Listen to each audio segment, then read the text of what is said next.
All right, all right. Hello, everybody that may be out there or thinking to come on. And we see Robert Varner and Anita. And I'm sure we'll be seeing some people in a few minutes, hopefully. I talked to Michael Drees. He mentioned that he might come on the show on the panel for a couple hours tonight. It may be out there or thinking to come on. And see Robert Varner and Anita. And I'm sure we'll be seeing some people in a few minutes, hopefully. I talked to Michael Dree. All right, that's me. I got the feed on both. That's me, so I fixed it. Sorry, guys. Usually it's not me, but tonight I said, well, I'm gonna see if I'm not displaying the chat on when I put the photos up. Maybe the photos will be a little bigger on the screen or what you see. I don't know. So I figured I'll do the chat on my other screen here. But anyway, and Bob Our Photos is here, so hello to Bob. And Bob, I'll just let you know I didn't do too well when I got home after eating at the restaurant for lunch today.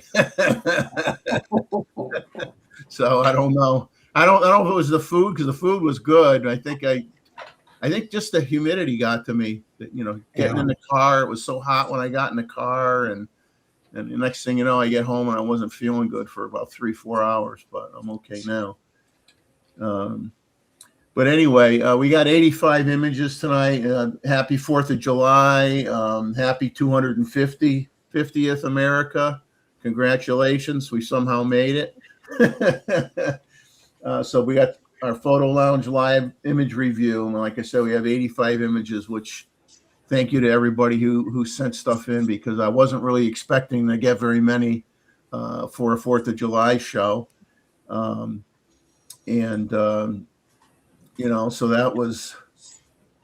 that was nice. So you got Sanjit's in here saying good morning. Hello, Sanjit. How you doing? J-Rod. Hello, J-Rod. Good to see you. Hope you're out there shooting. Pictures that is. I'll clarify that. Pictures that is. Shooting pictures that is. Well, he's been shooting quite a few planes that I've seen. So we're gonna when we do get going on topics on the show or whatever, remember to QQQ if you have a question that you want to throw out to anybody. Hopefully Michael Drees will be joining the panel in a little bit. If he's not here before I start showing the images, you guys let me know if he's trying to get in so I can, get him on the panel here because I won't see it once I start showing the pictures. Sanjit sent some shots, what he called some missed shots that he sent in for the photo review, and you could get on his site the view an online exhibition right now. So what I'll do is I'll put in the path here to get to his site. You'll see it in the chat in a second or so here, as fast as I can type, which right now seems to be very slow.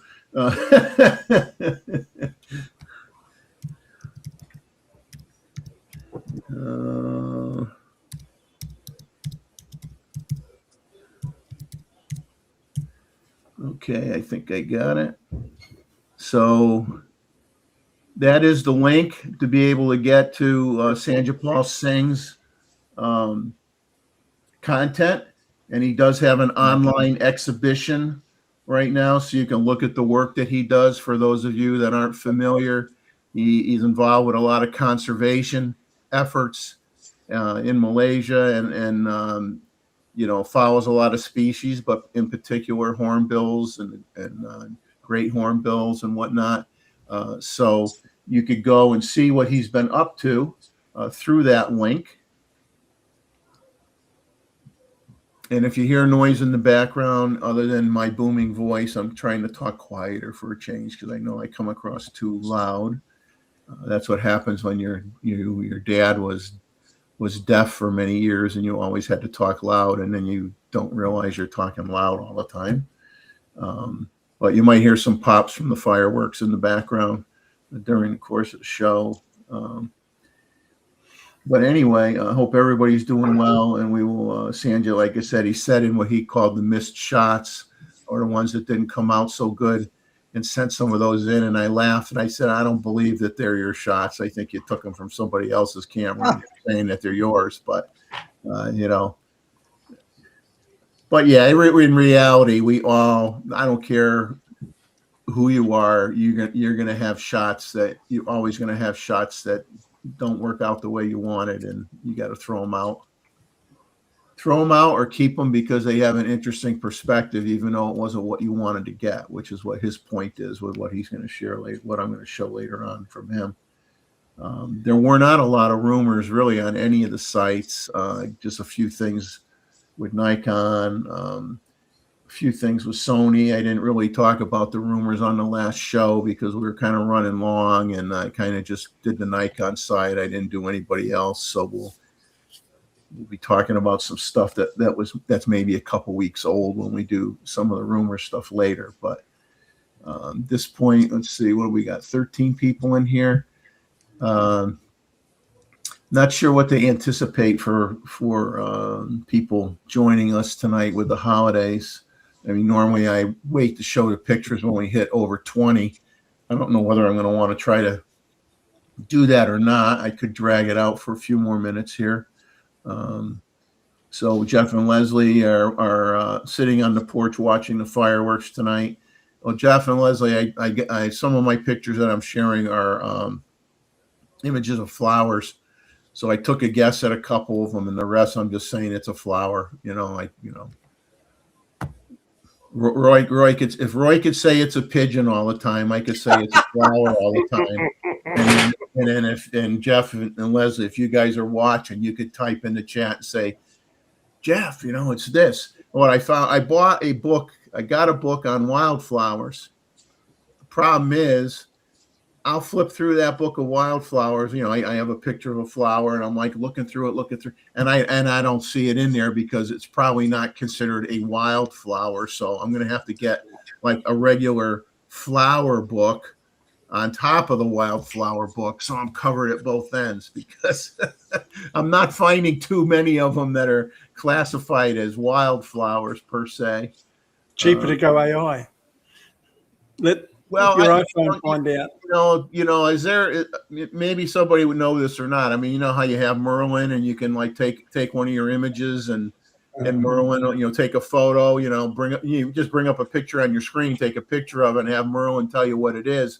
Is there like a photo app that's like a Merlin type of thing where you take a picture of a flower and you put it in there and it tells you what the flower is? I don't know. Somebody knows that. I used it last week. I just can't remember its name. Great having a stroke. They do have a wildflower app on the iOS. So, but it's like Wildflower Bread Company app. But it's a restaurant, so it's a restaurant. Yeah, I'm looking at this stuff like Washington Wildflowers, Betty Ford Alpine Gardens. That's one. Zion Park Wildflowers, but yeah, Betty Ford. So they do have a free wildflower search app. Wetland, Marsh, Swamp, Bog. Yeah. Say hi to Rakesh here as he's popping in, saying hello to everybody. Michael, you're welcome. I'm going to put the link in, guys, in the, if somebody wants to come on the panel. I usually am a good boy, and I remember to do that right away. But tonight, I'm not a good boy, so I'll put in the link now for anybody who wants to join us on the panel tonight. And like I said, once I start showing the pictures, then my counterparts here with me on the panel are become my eyes in terms of seeing what's going on in the chat, because it's kind of hard to multitask when I'm looking at the cheat sheet, I'm looking at the pictures, I'm looking at this, I'm looking at that. So I rely on these extra sets of panel members to keep the show, keep me honest here, so we don't miss out on anything. Yeah. We'll all have to buy glasses just like Roy, so we can. I think Roy needs to be doing a Stevie Wonder thing. And you got to start singing, isn't she lovely? Da, da, da, da, da. You got to get going here, Roy. I'm good in there. Gonna get you a keyboard. I'll mail you a keyboard. I'm on my keyboard now. I was doing some terrible typing before. But the Rakesh is commenting on the soccer. And Jeff and Leslie has a deer walking in their backyard. Of course you do. Well, yeah, Rakesh, did you hear that the Scots drank Boston Drive, a particular type of beer? Also, and what they had left is the Scots wouldn't drink it; they wouldn't touch it. Yeah. Ooh. This may cause civil unrest. Yeah. All right. I guess I've dragged it out enough here, just joking around. Why don't we get to the pictures? And then that way, if people want to, I don't think anybody in the U.S. is going to bed early because the fireworks are going to keep you up anyway. Yeah. So all the noise in the neighborhood. So you're probably not going to have any luck with that. But let me get the screen here.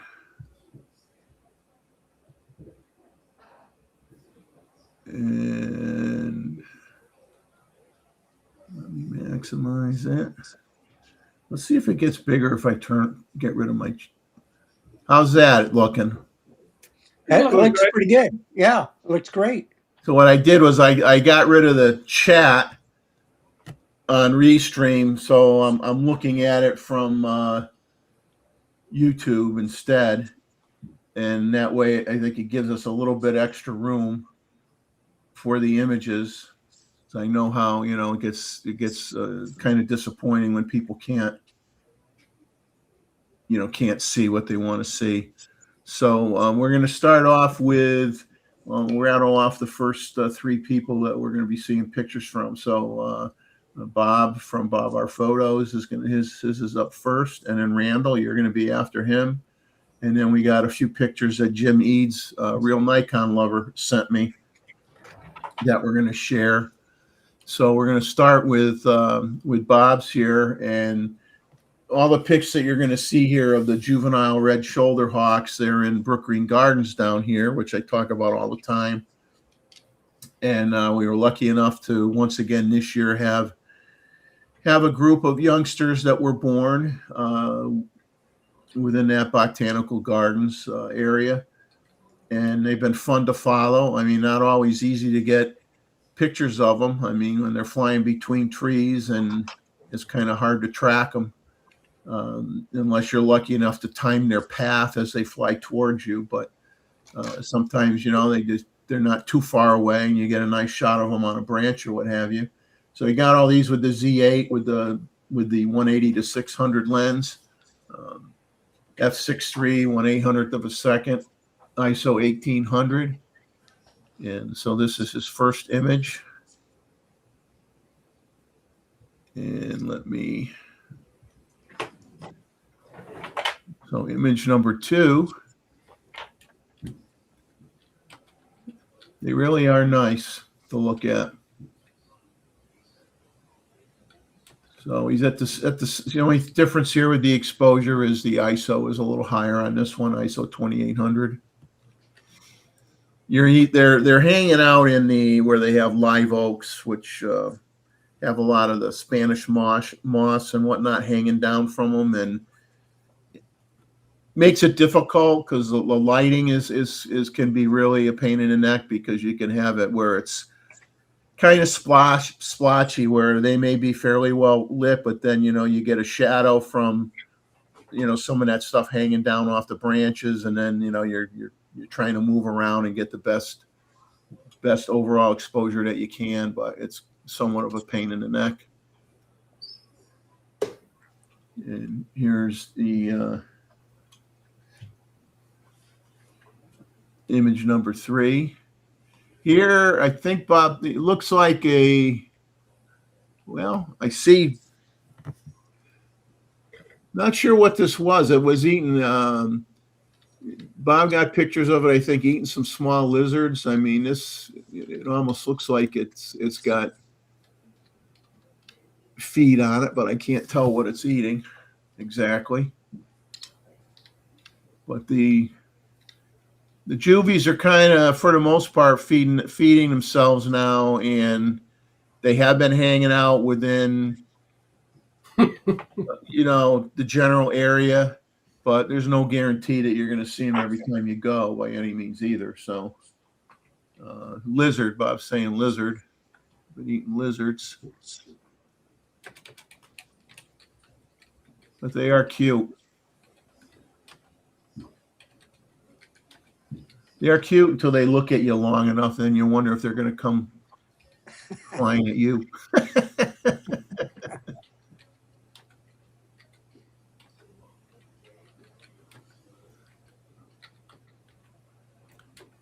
Yeah, and then certain times of the year, not necessarily in this area where the birds are, but in other areas in the park, they do a big Christmas lighting thing. And sometimes when you go during the daytime and you're trying to shoot a bird or something, you end up with a power cord showing through the moss or through the leaves or whatever, because they don't take the stuff down right away and they put it up way before Christmas. So not only are you fighting the light, you're fighting the decorations that they got in the trees already.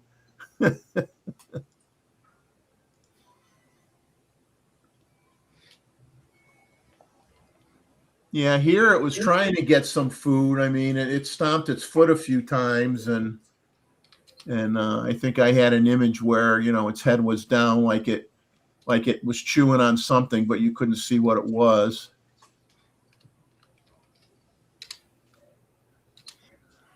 And some of the area that they like to fly and hang out in is they do have a fenced-in area where they have a zoo. So in some of the images there, where when they're in the zoo area, they'll have a partial fence, and then they'll have like wire mesh or something, so so nothing can really get out from the zoo section. So sometimes you get that in your background. Unfortunately, can't do much about it.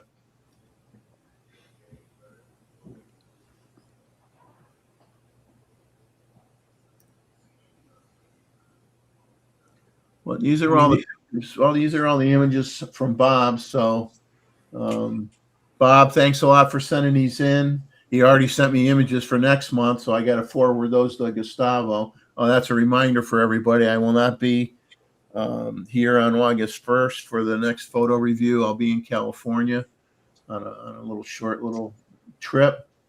And then when I get back, I'll be, like 3 or 4 days when I get back, I'll be having some surgery. So definitely will miss the first, and the images, you got to send those to Gustavo. And then everything after that, we'll see how things go. But we'll show now Randall's images, and I don't know if they're in the order that you think they should be in or not, Randall, but I'll let you talk to them.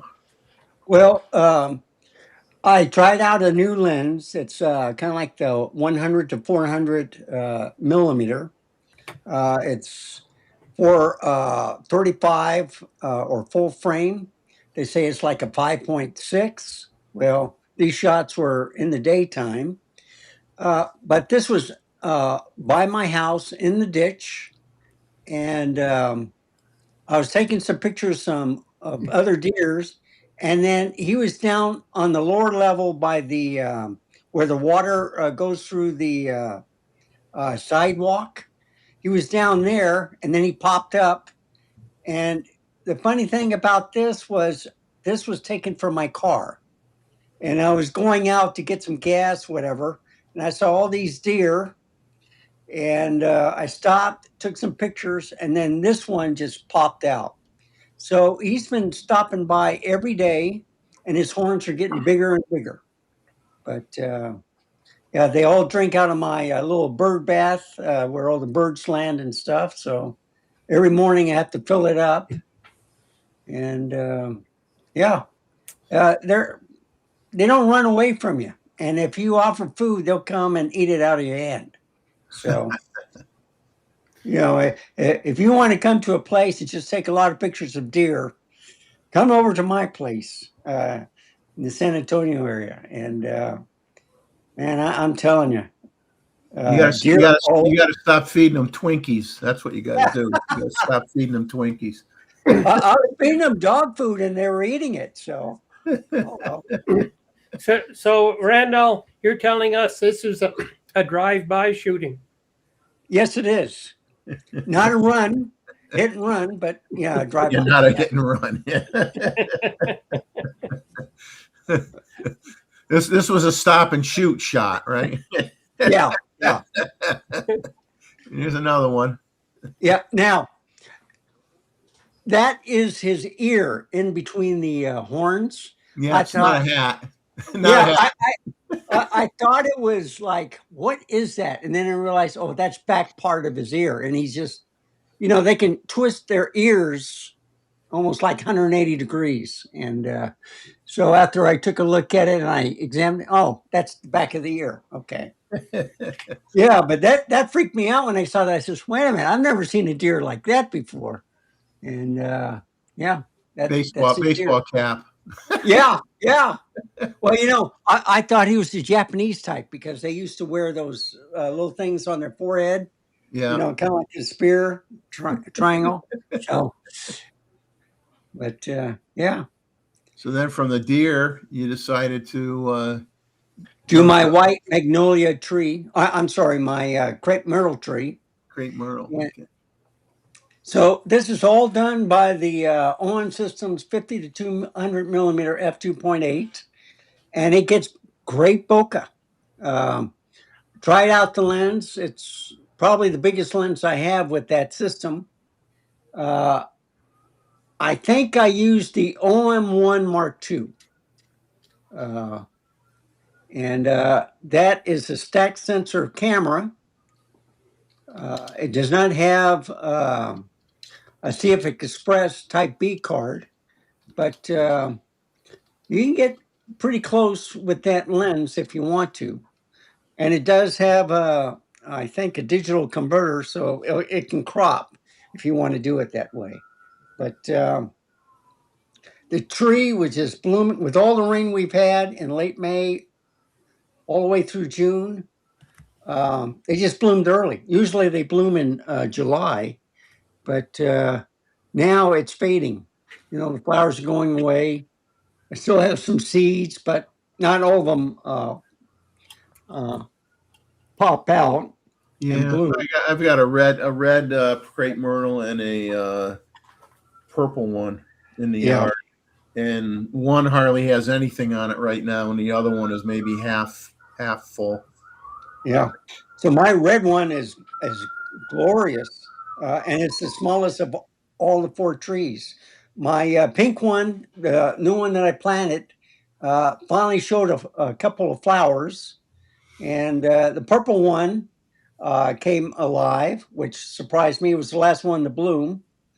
Actually, the new one was, but yeah, the red one had the most. Well, the white one had the most, but the smallest tree had quite a bit. And I love the colors on the crepe myrtles. I hate the mess, but you just mow it up and it goes away. And let's see. Then you went to Mr. Trouble. His middle name is Trouble. Trouble. So I live right next to an Air Force base where they have test pilots all around the world come to fly prop planes, and then they upgrade to jets. And every time a prop plane goes over, the dog wants to climb the fence and chase the plane. So And every time there's a siren, either a hospital car or ambulance or a police car, he starts howling. And then, of course, tonight I may have to close the doggy door because he'll stop he'll just keep on barking with all the fireworks. So, Yeah, once they get going. yeah. Now, this one landed, and I said, you know what? I don't think I got the shot. And sure enough, I did. But it's a little bitty thing. But when I had it at the 200 millimeter, which was a 400 millimeter equivalent. I can't remember if I had the teleconverter on. All right. I had a 1.4 and the 2, but still, look how sharp that bird is. And what is that? Is that a crow? No, it's not dark enough to be a crow, I don't think. I don't know. Because A little brownish, kind of brownish color. Yeah, so I thought it was a baby. All right. So I thought, Yeah. well, maybe it's a crow or I don't know. But I was looking at the feathers and stuff. I couldn't figure out what it was. So, No, like I said, where I say flower, you could just say bird. yeah. Anyway, it got the shot, and I was pretty happy about that. You know, I'll see if Merlin can. Let's see here. We'll see if it Recognizes it. Well, we have 2 people in the chat who are probably faster, but I was surprised we haven't had an answer yet. It's a rusty blackbird. it's saying boat-tailed grackle. Yeah, rusty blackbird. Yeah. Or common grackle. Well, it's not a common grackle. But even a boat-tailed grackle normally has an iridescence to it, like a bluish purple color. So I don't think it's that anyway, unless it's the female. And it could be a female because the females usually look totally different than the males do. Yeah, Robert says a great-tailed grackle. Yeah, it must be a female. Okay. Probably a female. And then you got one more here. Now, this was a fantastic shot. They're usually in my backyard, but they came to the front once I started filling up the bird bath, and you can see the green or the mold, whatever. So I fill it up sometimes twice a day. And with all the rain that I had when I took these pictures, I could find mold in a lot of places. I got mushrooms everywhere. It's unreal. But now it's dry and the weather is, I think it reached 99 the other day, but it stays around 90, 91. And hottest part, or most of the day. On the hottest part of the day, it may go up to 95, 96, but then it goes down quickly, as it gets to sunset. So, but it's a beautiful bird. Yeah, it's just a house finch. That's a house finch. That's a house finch. Yeah. Wow. Because I've never seen, I got house finches around. I've had a couple of blue jays and cardinals, but this was the first time. I thought it was a robin. But you see, when you take the picture, the EVF is not as good as the Z6 III or the Z8 out of the Olympus cameras. So, and it might have been the G9 too. I can't remember what camera I used on this. I think it was the OM1 Mark II. But it was just a beautiful picture. And like you said, I got the shot. So you got the shot. I got the shot. So those are all the images that you sent in. So thank you, sir. Thank you much. Thank you. And the next 2 are from Real Nikon Lover, Jim Eads. And these are back-to-back photos from a road trip to Virginia City, Nevada, taken on July 4th of 2021. And so I'll bring up the first image, and then I'll give you his story here. He says he's walking down Main Street it's like an old Western town boardwalk. He passed by a saloon. There was a doorway entrance that had a very steep, dark stairway leading to an upper story hotel. He says these buildings are known for being haunted and well documented as such. As I poked my head in the doorway and looked up the stairs, my eyes hadn't adjusted from the outside light. So he just pointed his D850 up the stairwell and snapped a photo, but he forgot to turn on his flash.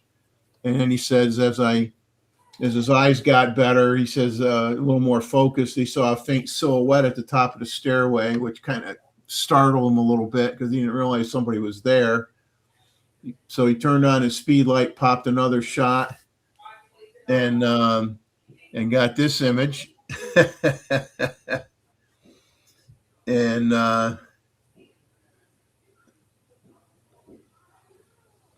don't know why we have that question mark there. Get it out of there.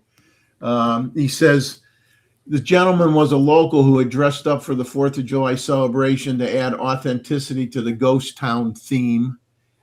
He came down the stairs and they talked for a while, and then he vanished as he walked away in the sunlight, he says.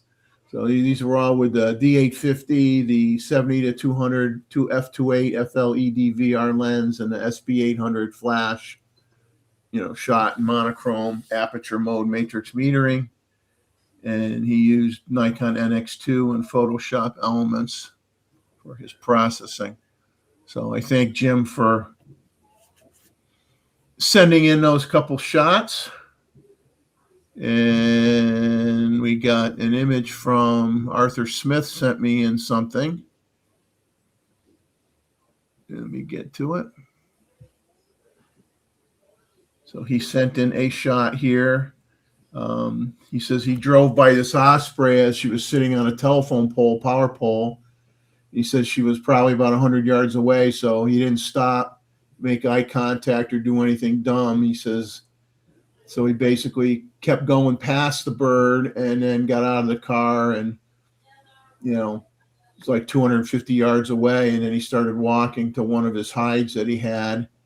And he says, as he passed between this osprey and a tree line that blocked her view, plus he was camouflaged and watching her the entire time. And she started bobbing up and weaving her head and like looking for where he was, couldn't see him. And next thing you know, came out and came up in flight with a half-eaten fish, and he was able to get it coming right at him.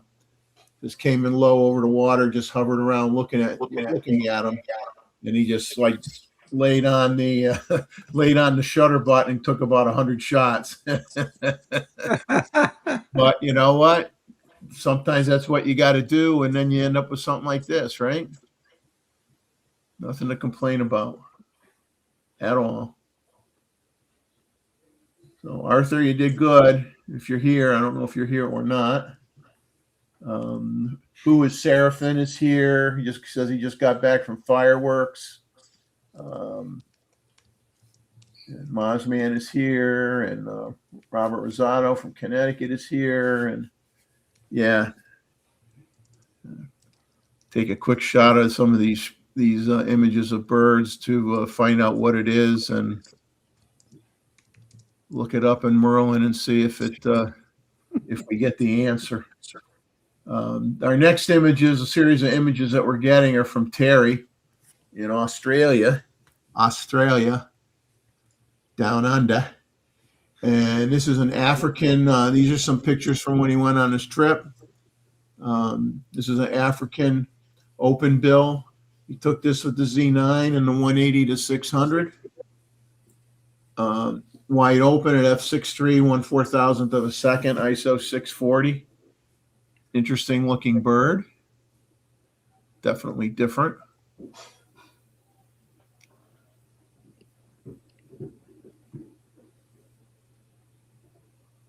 And then the same bird that took off in flight, and he got a nice shot of it in flight. Pretty good sized bird. It is. Excellent.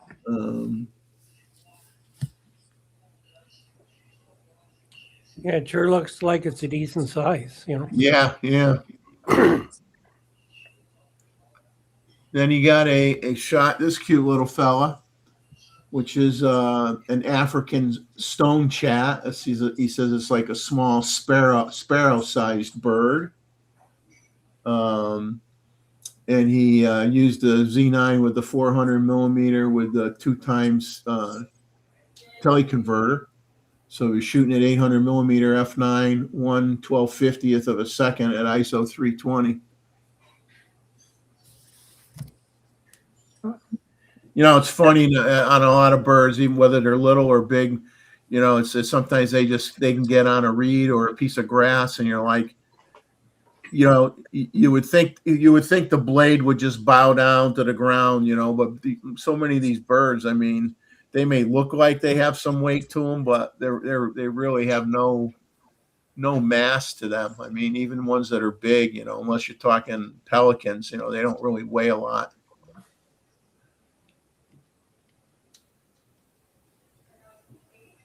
So this was an African wild dog that he got a shot of, and he says it's seriously endangered at the moment.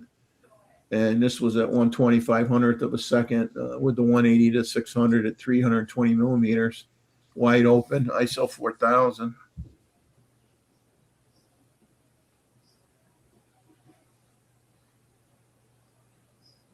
Yeah, that doesn't look like that doesn't look like a dog, Randall, that you're going to go pet. No. I love the colors though. Yeah. Yeah. I don't think. You might pet it from the inside of its mouth. Yeah. Yeah, trying to find your way out of its belly, right? Yeah. He'll lick you to death. Yeah. I don't think it'll lick you at all.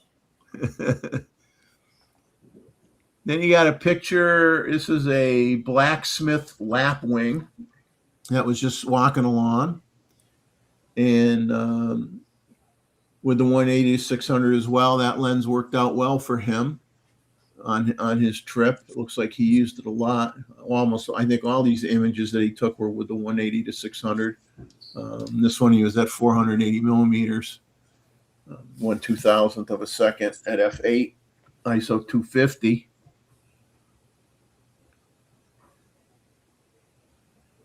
Then he got this next image, to be honest with you, really freaked me out. It was like something that you would think of seeing in a sci-fi movie or something. It's just kind of weird. I mean, when you see it, leave it to Terry to be able to find this shot.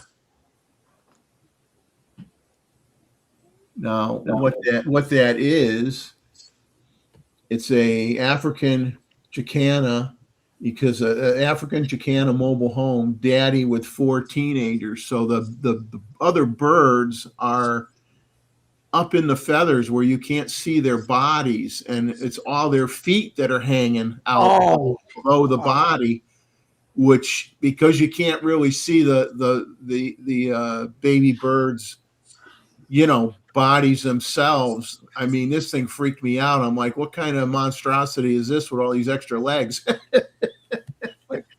At first I thought it was the plant where the bird was laying on, but once you mentioned the baby chicks, wow. Yeah, I mean, that's a pretty freaky looking picture. Yeah, it's a great shot. That's when you take your show people and you say, I found this mutant species of bird that nobody's ever gotten before, And then this is one of the youngsters. I mean, just look at how long those legs are. And I was watching something on YouTube of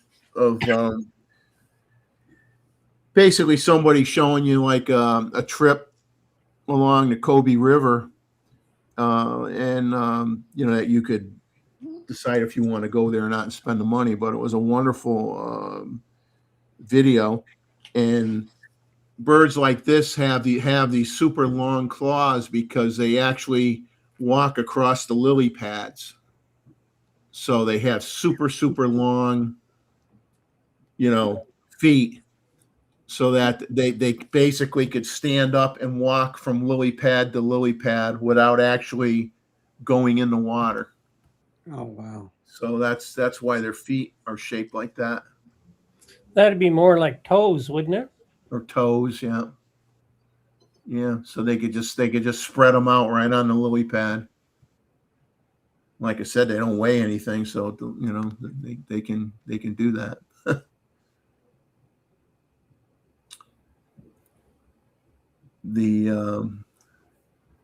Was there anybody trying to come in that I'm not aware of to go on the panel so I can bring them in? Do you guys?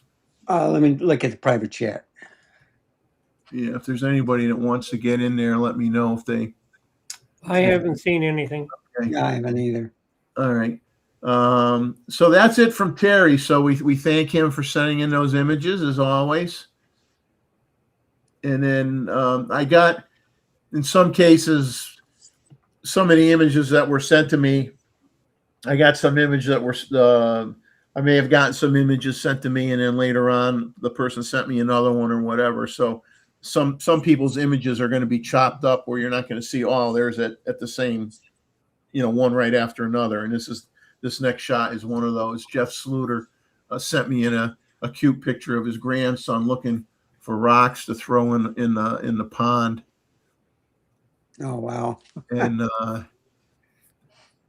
so he sent me that after I had gotten his other photos.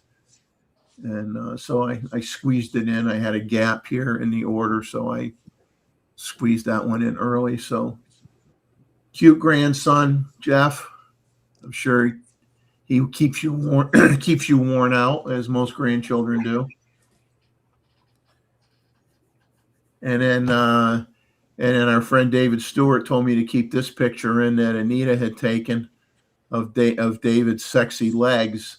So that's what's coming up next. So you can get a picture of David's sexy legs, because let me tell you, nothing gets a woman that wants to hang around with you more than a leg that's covered with mosquitoes.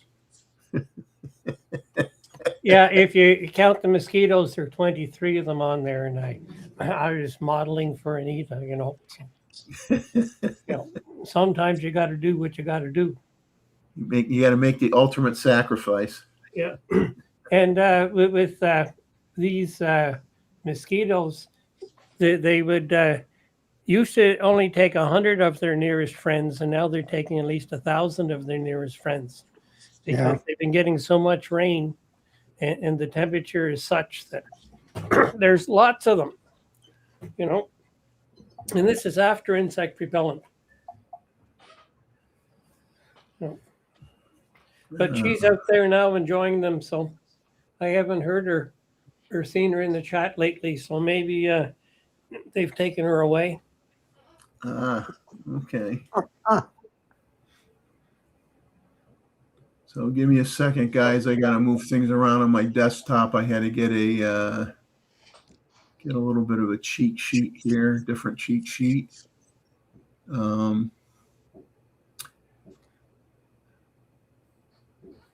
Art Bear just joined in. Okay.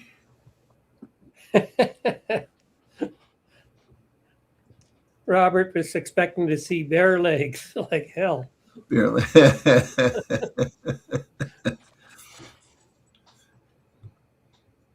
Yeah, we can't even say he wears short shorts or anything because he's wearing. Well, normally when I'm there, I wear short shorts.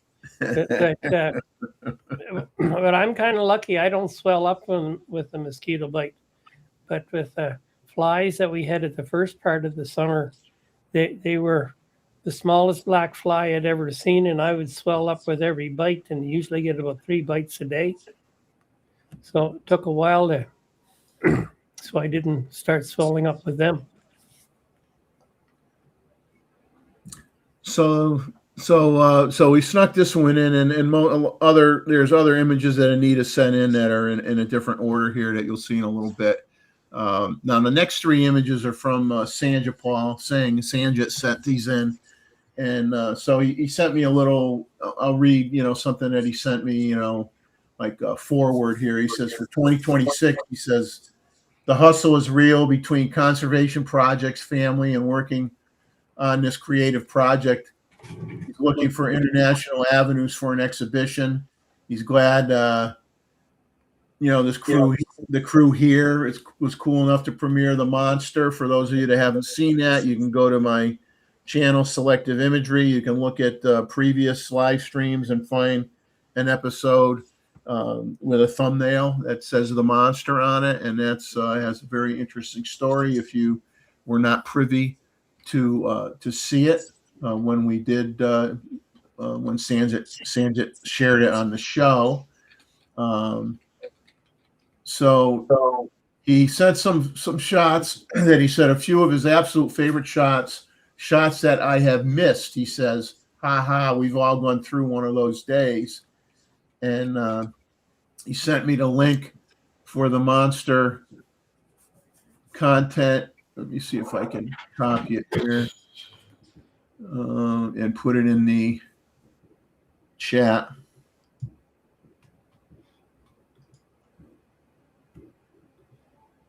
Okay, so here's the link for those of you that may not be familiar with what we're talking about.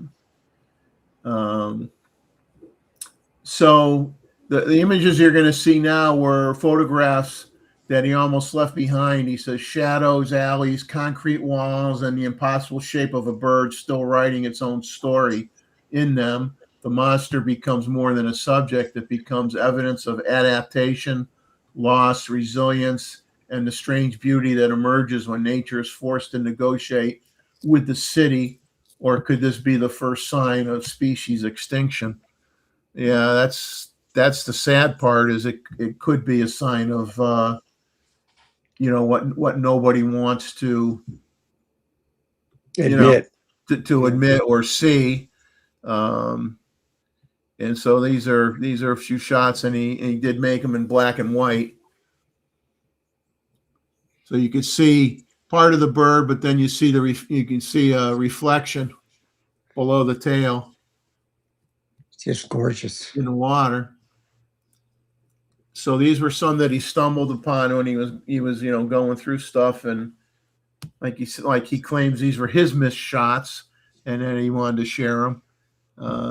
I picked on him. I said, I don't think they're your missed shots, because he can't miss a shot, right? We're not gonna let him admit that he misses any shots.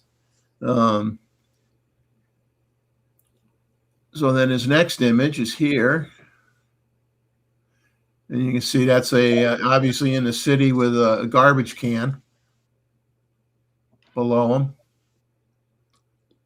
It's never a good sign when birds like that are trying to find habitat inside the city itself. I mean, that tells you that there's a lot of things going wrong with deforestation activity and stuff. And I know Sanjit had talked about where the government has tried to control as much as they can and not let the forests just get ravaged completely. But it's obviously how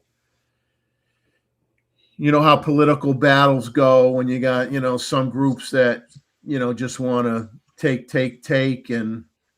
and then you got people that want to protect what lives in those forests, and it's a slippery slope, as they say.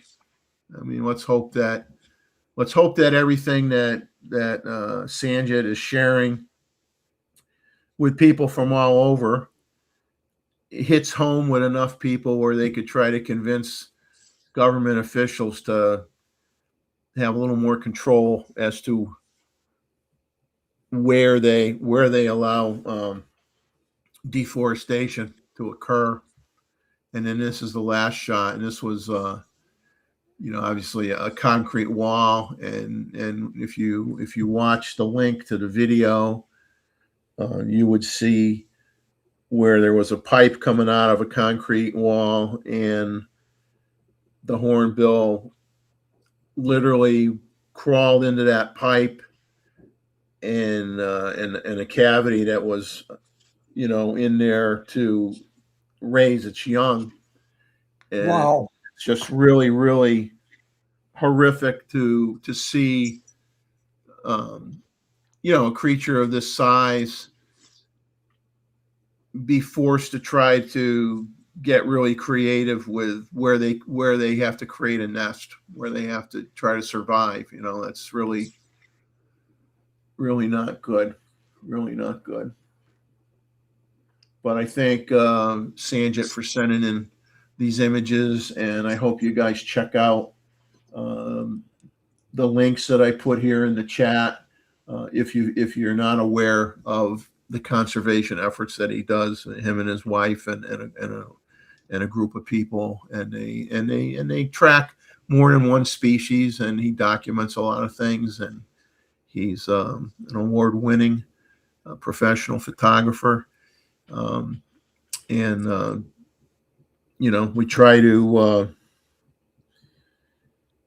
try to help make people aware of what he's doing, and he's generous enough with his time where he has come on the show and shared us, content on the show for the first time before it was shown to anybody else publicly. And we appreciate the fact that he has allowed us to work with him to do that, because it's an honor to have somebody want to do that on our show. I mean, we don't have thousands of people that watch our show, but we do have a really great group of people that care about what he's doing. But anyway, we will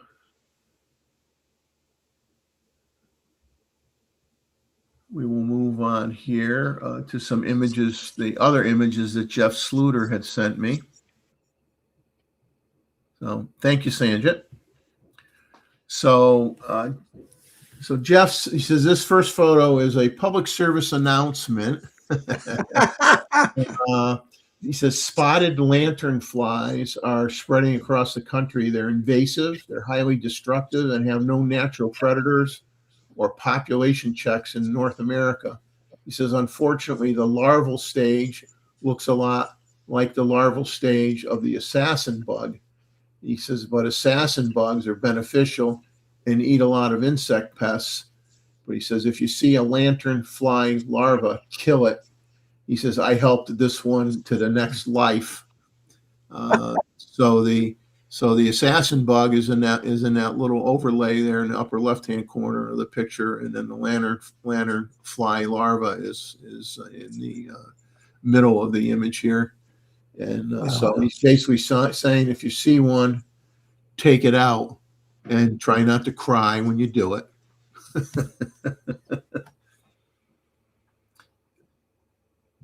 So the next image, if you like taking flowers, there's nothing. One thing that's really a lot of fun is when you're able to get out there and either take pictures of flowers or flower petals or leaves with frost on them, or dew or water from a fresh rainfall. Those make special images. So it had rained, he says in this image, it had rained the night before. So, and this was with his Canon R7 with the 100 to 500 millimeter lens. So, and saying that, what lens he used, you don't have to have a macro lens to take a great shot of a flower. That's a misnomer. And actually, a macro lens in a way is a difficult lens to use for many, because you have really no depth of field with a macro lens. You can only focus on a very small area if you're shooting down on a flower. And when you're using I use the 24 to 120 a lot for close-up photography. And what's nice about that is you have a much better control with depth of field with that type of lens. And but here you can see, you do have a fairly good blurry background in the back, because long lenses don't have a lot of depth of field either. So his next image is of this turtle, and if you look to the left of the lower part of its jaw to the left, you could see these insects flying around. If you look close enough, you might be able to see the insects that are flying around it. He said there are thousands of these little midges, which they're called, flying around. And he says he didn't know if the turtle was just annoyed by all the buzzing around him or if he was trying to snag an easy lunch. He's well camouflaged. Yeah. There's nothing like, you get that algae on you, I mean, you blend right in. They sleep like that too, with their mouths open, while they're, sunbathing. So I try not to do that because I don't want my wife to put a shoe in my mouth. I try to keep my mouth shut. So this is another image. oh, wow. This is obviously water droplets once again, but it's kind of neat to get those types of images. And that's still with the 1 to 500 Canon lens. Does a wonderful job.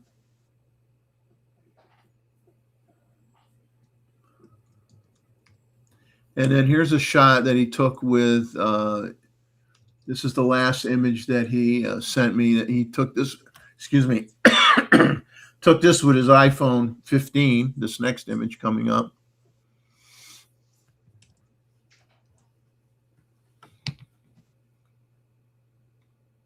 Yeah, that's one of those plants that attracts, Jeff, this is probably one of those plants that is sticky on the inside, attracts the flies and stuff. Let me know if I'm right or wrong or indifferent. But see, I hate to admit it, you can get a shot with a phone. I'm not one that likes to admit that. I rarely use my phone.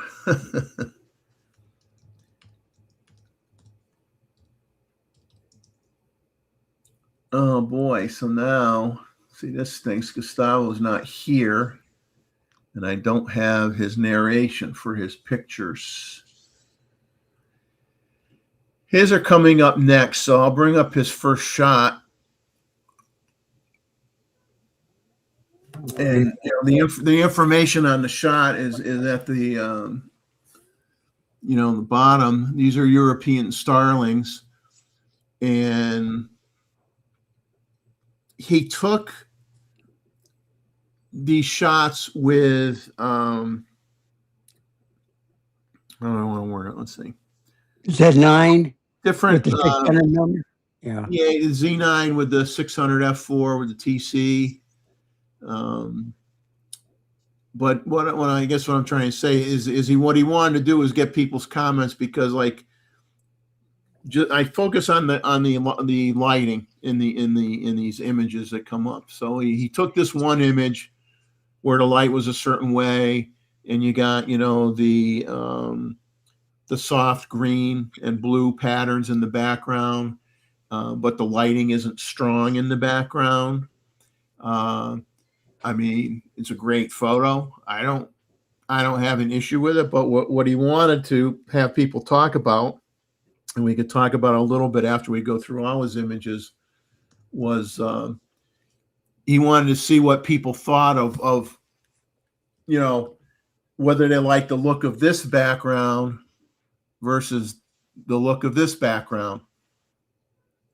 So obviously, taken at different points in time during the day, and one is obviously a cooler background with the greens and the blues, and this one has brighter greens and some white tones in there, and he just wanted to think about we'll talk about it a little bit when we look at all these images.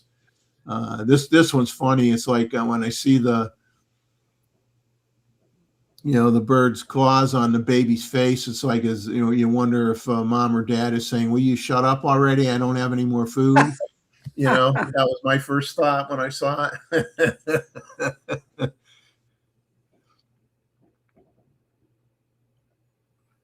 Now here's some more food going to the babies. Now he didn't specify to me, and like I said, like if he was here, he could be talking about it a lot better than I am. I'm kind of ad-libbing here, so I don't know if he took these handheld or if he had pre-capture set on his camera or whether he was using some other methodology to capture these images. So I didn't have those specifics were not in the notes, so I don't know how he had things set up. So we'll have to maybe ask him on the next show.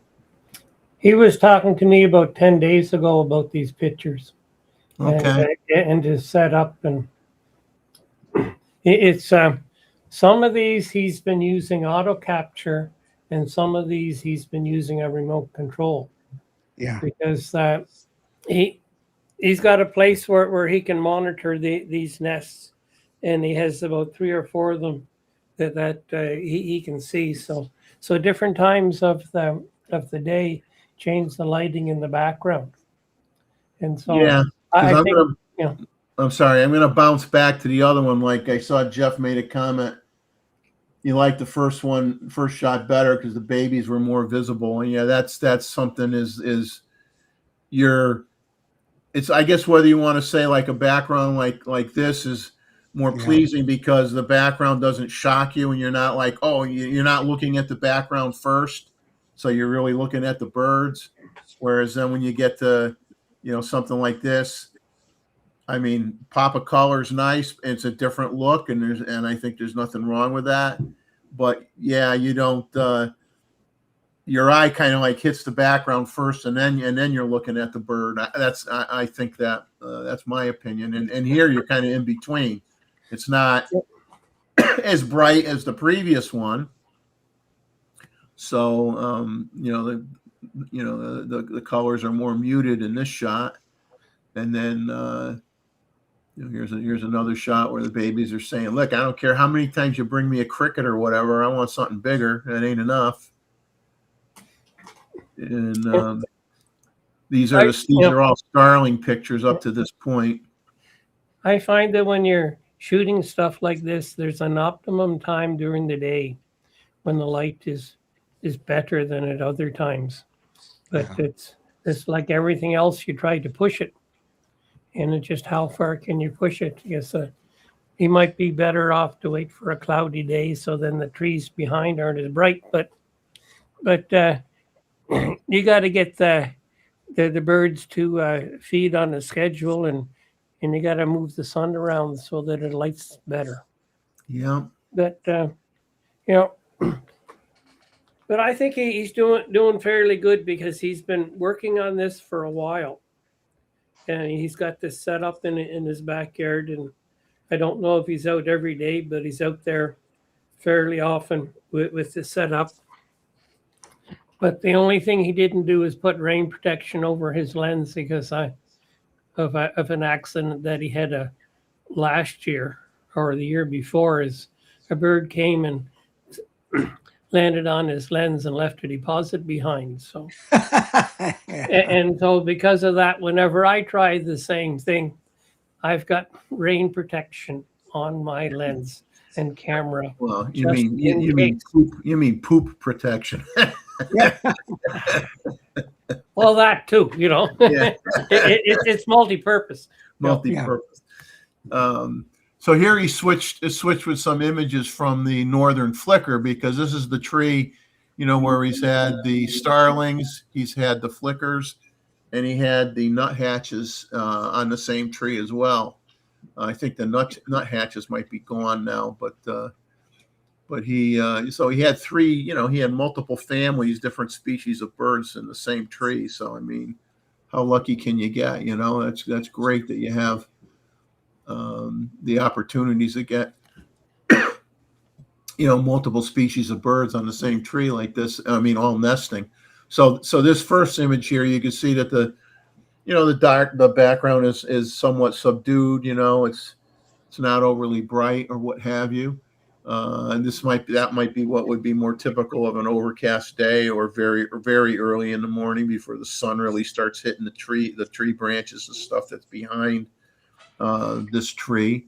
And then the next shot is a little bit brighter. The adult flying off with the babies poking their heads out.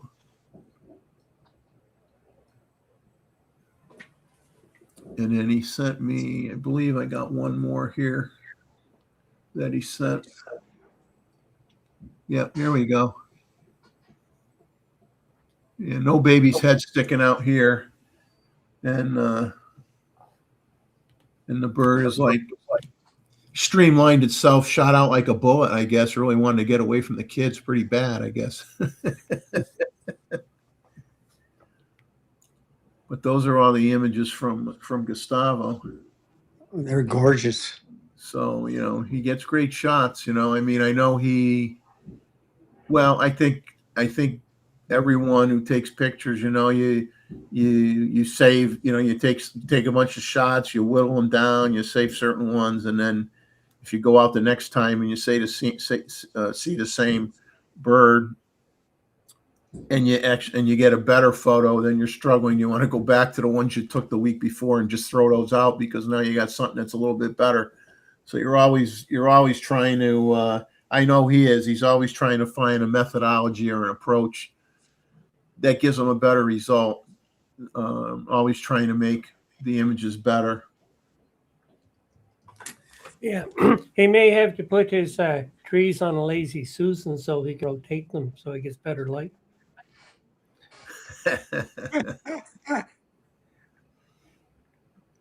But wonderful series of shots. The next images I got are from Rakesh. So he sent me some pictures from a recent trip that he took to Lake George in New York for the upcoming July, for this July photo review. All the photos are taken with the Nikon Z8 and the 24-120 lens. And then, I'll bring up the first one here. And then he cropped them in a 18:7 ratio in Lightroom, and then added the white border in Photoshop. So the overall canvas becomes like 10:20 for printing. Wow. So that's another trick that you can do, is use your software to, instead of paying for the money for a matte board, you can create your own white border, like he did here, especially if it's going to get, he's saying he's going to, sounds like he's going to print them out on it. Maybe if you printed these out on a canvas, it would be nice to have a white border around the edge, right? So this is a series of shots that he took in Lake George. Excuse me. And this one, it looks like he converted it to the sepia tone, because it looks like it's sepia. If I'm wrong, he can let me know in the chat.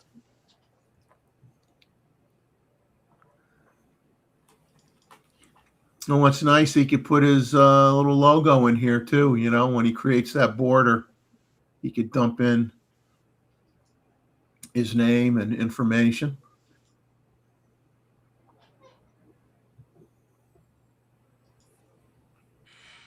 And then you get this one here.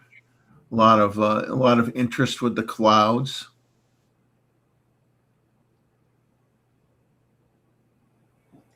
Yeah, the 30-second exposure. So it's you can see that, you can tell that the clouds are moving.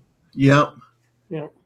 Well, what he did too here, that for, if there's there isn't anybody in here that's new, I don't think, on tonight's show, but I mean, for those that may watch this when it's recorded, one thing that he does nice here is there's anything interesting in the water. There's nothing going on in the foreground. So, you don't have a lot of water showing in the bottom. in this image. It's not like the water is a third of the way up or something in the image. So the way he cropped it or aspect ratio he chose, he's got not much of water showing because a lot of the interest is in the clouds. Yeah. So show what dominates, in a landscape photo like this, where you got some mountains or hills or whatever and a body of water. There's nothing going on in the foreground in the body of water that adds an element to the image. Then don't show much of the water, especially if you got some interesting detail in the clouds. So that was a very smart way to go. And then his last shot here, he took this shot. I'm going to talk about it before I show it here. He a little bit anyway. He took this next shot in East Point. There's the East Point Lighthouse near Delaware Bay in South Jersey. And the shot you're going to see is 410 shots, all at 25 seconds with the Nikon Z8 and the 24-120 at a focal length of 40 millimeter at f4. So this is the result. Oh, wow. Gorgeous. Wonderful shot. Wonderful shot. I told him I don't, and David and same thing goes for what the shots that David takes.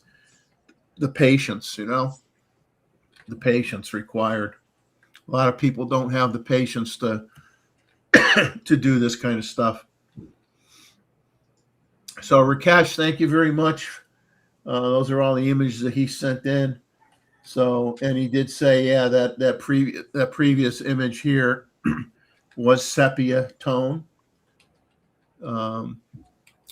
But this is a phenomenal, they're all wonderful shots, but this one really, I saw this one, I was like, oh man, that's so friggin' good. Excuse my language.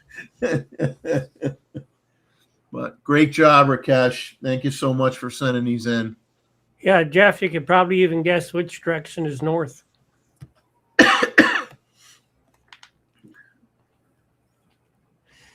Yeah. It's a great series, Rakesh. Yep, nice job. So the next images we got coming up here. Let's see. The next set are from Luis, and then I'll have a batch of images from Anita, and then David and yours are going to be shown after hers. So we've got Luis, Anita, David, and then Michael Drees's images. So those are the next ones coming up. So give me a second to get my cheat sheet in order here. But yeah, Rakesh, make a really nice print of this one. So this shot here is from Luis. This is a let's see, a Dartford warbler in western Spain in early June, taken from a hide.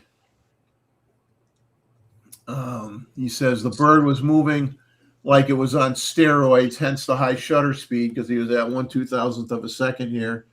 He says his movement and close distance is the reason for the shallow depth of field. Well, he was at f7.1, so that's not, with the 180 to 600, so that's only, one stop down, so not a lot of depth of field in the shot anyway. But his next shot, and Bob could probably tell you how hard it was for him. Bob went on a dolphin, a boat tour down here in Myrtle Beach area. They got people that take you out on these boat tours, and he said, you get so many people on the boat. Number one, you got people in front of you. You got everybody's trying to get a picture. And he says, and then if it's a windy day, the boat's going up and down so much, it's so hard to get a picture of a dolphin. So, I don't know what the situation was with Luis getting this, but he says it was in the Azores. islands 2 years ago. He says it was jumping so regular, the dolphin was jumping so regularly that he managed to get the shot sharp despite the horrible light. And this was with the Z8 with the 500 PF.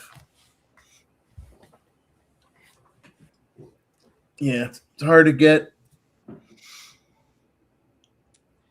shots on from a boat.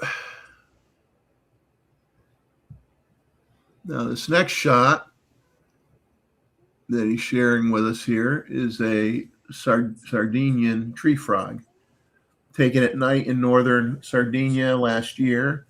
He says he found a few frogs near a pond. He says he loves taking pictures at night with a flash.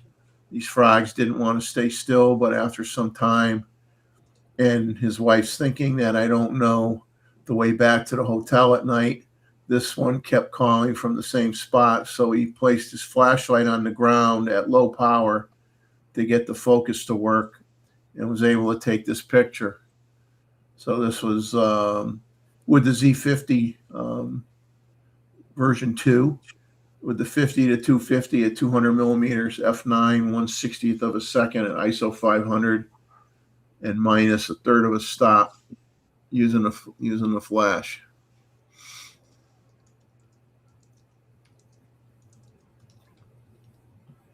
The next shot, he says corn and poppy field near his home. He says he went for a walk with the old Nikon D7100 just to use it a bit. Wanted to take macro shots, but there were not many insects active. He says he doesn't normally take landscapes, but he couldn't let this opportunity go. He says poppies don't stay in bloom very long. And I told him, hey, there's nothing wrong with changing your subject matter once in a while. Nothing wrong with taking a nice landscape shot. And this is a really nice shot. A lot of great color in it. So this was with the D7100 with the 18 to 300 millimeter lens at 38 millimeters. f9, 1/1000th of a second, ISO 280 minus 0.7 EV. So those are all the images we got from Luis. So I thank him for taking the time to do that and share with us, as always. So these poppies are wild. Wild poppies, yeah. Yeah. But, yeah, nice. And I'm not used to seeing clouds where I live, so it's kind of nice to see some white clouds. I just have either gray sky, solid blue sky, and when I get a cloud in the sky, I freak out. I get all excited. So it's kind of nice to see clouds. Yeah, Luis had another great series. We've been having a lot of great series of photos from different people tonight. Yeah, everybody's done such a wonderful job as always. The next ones up are Anita's.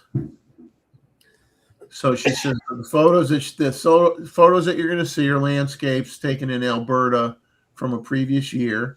She says she's still working on bird photos that she took this year, so they'll have to be for a later review date. She said, hope all is well with me, which, relatively speaking, yes, it is. My dog is scrunched up under my desk with all the fireworks going off. I feel bad for her. So the photos you're going to see were taken with the Z6 II and the 24 to 70 lens. So we will bring up her first image.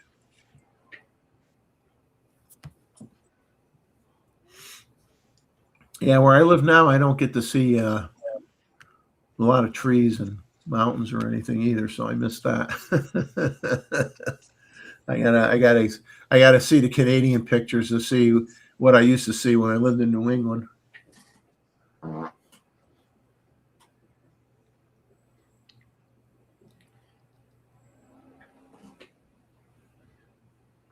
So most of these were taken between F10 and F14, and shutter speeds typically at 1/200th of a second. Might be one that was 1/250th of a second, one that's 1/160th of a second, but they're all at ISO 100. Okay, so all these images are at ISO 100. Yeah, this is the scenery that we have to put up with when we go to the mountains. Yeah, it's horrible. I don't know how you put up with it. It's not easy, but somebody's got to do it, you know. Yeah, yeah.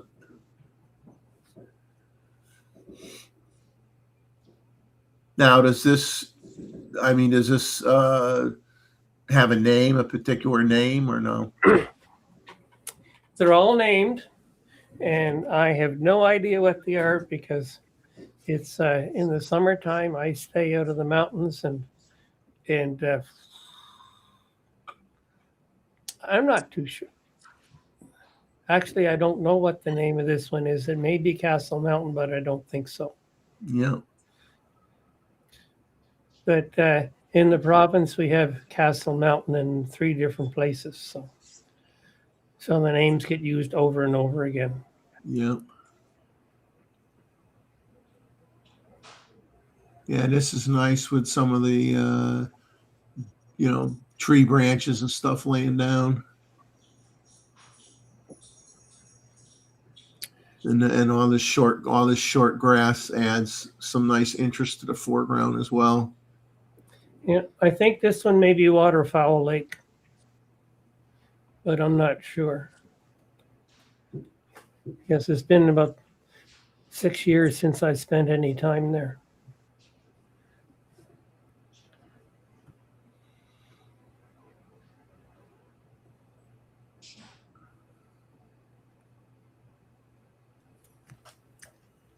So are a lot of these images, David, are they where you can pull off the side of a road, or is this stuff where you're hiking for a while? They'll all be short hikes. Short hikes, okay. Yeah. It's they're getting to be fewer places that you can pull off the roads, but they're making parking lots where the good places are.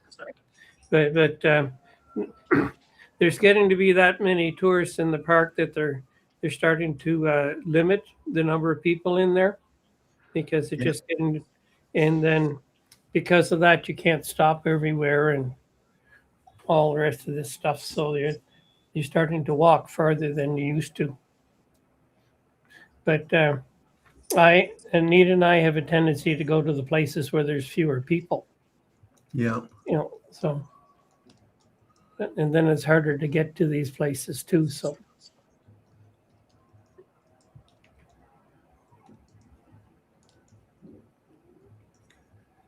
Now, in this image, I don't know if you could see my yeah, I can see your cursor there. Yeah. Is this rocks here? Do you know? I would guess so. It looks like rocks here, and then you got the tree line going this way, but this way it looks like it's rocks, huh? Yeah, I don't know where this shot was taken. Yeah. She'd have to answer that question.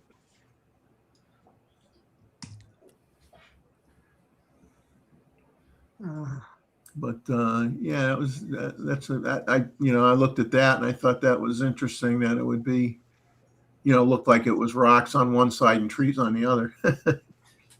We've got a lot of geological formations out here that don't really make sense.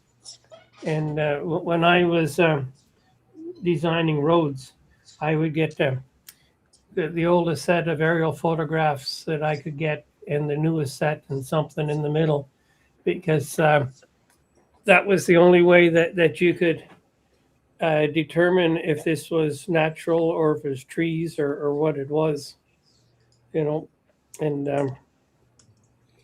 but to me that looks like it's natural, but it's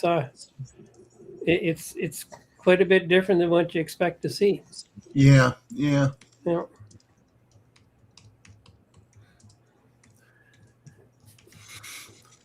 This is nice with the yellow and the green, and a lot of nice color in this picture between the sky and the landscape.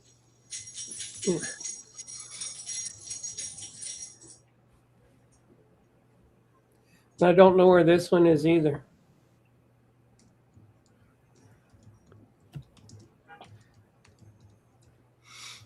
Maybe the mosquitoes have got to Anita. That's why she's not answering. But where she's camped, the cell service is very spotty. Some days it's good, some days it's bad, and some days it lasts for an hour, and some days it doesn't, is not there at all. And then I think I got one more, excuse me, one more image that she sent in here. Yeah, they're just gorgeous. Yep. Yep. She's wonderful at landscapes. Yeah. Yep. They look like portraits, not pictures. And I just like her composition very well. Yeah. Yeah, she balances everything well. Like in this picture, you got the fencing on both sides. You got it here on this side. You got the road going through the middle, and you follow that into the water. You got this fence here that leads you to the trees.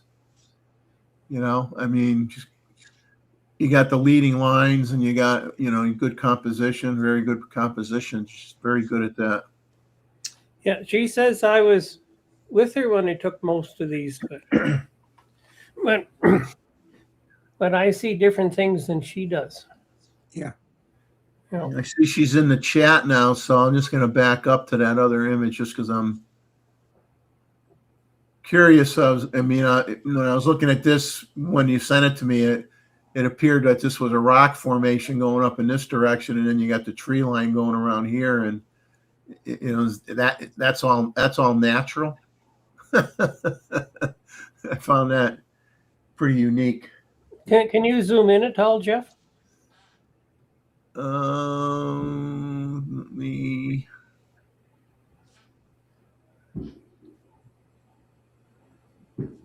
There you go.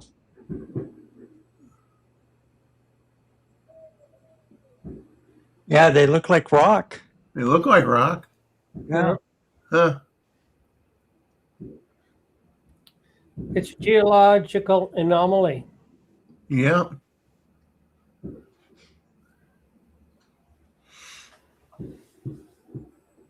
Yeah, she said it's rock. Yep. Okay. So thank you, Anita, for sending those in. Excellent. And yeah, excellent as always. And then we move to some images that David sent us. We'll let David talk to these. Well, normally I do not shoot the aurora a month and a half either side of the summer solstice. But this one was shot in the morning of June the 6th. And it's, I was staying at a friend's farm, and his funeral was that day. And it's, this is actually a composite. The aurora was somewhere around 1 o'clock in the morning, and the barns, or actually the grain bins, that part of the image is around 3 o'clock, because that's when the sun was coming up. It's I used some of the techniques that Robert is going to explain when he does his light painting class. I'm not too sure when it is. It's going to be some third Saturday of the month, but we've been talking about how to do this and quite a few other things on we get together on a Wednesday. And if anybody wants to get involved in this, there's my email address, so you can see it in the picture. But this one I shot in Saskatchewan, and right above my name there, where you see it's being lighter, that is from the sun coming over the top of the earth. because we're far enough north that your camera picks that up. Okay. Jump to your next one. Okay. This one was shot 2 days after the summer solstice. And I was very surprised to get anything. And I was shooting for 2.5 hours and this is the. Wow, I heard that. Yeah. Did your house just blow up, David? No, it didn't.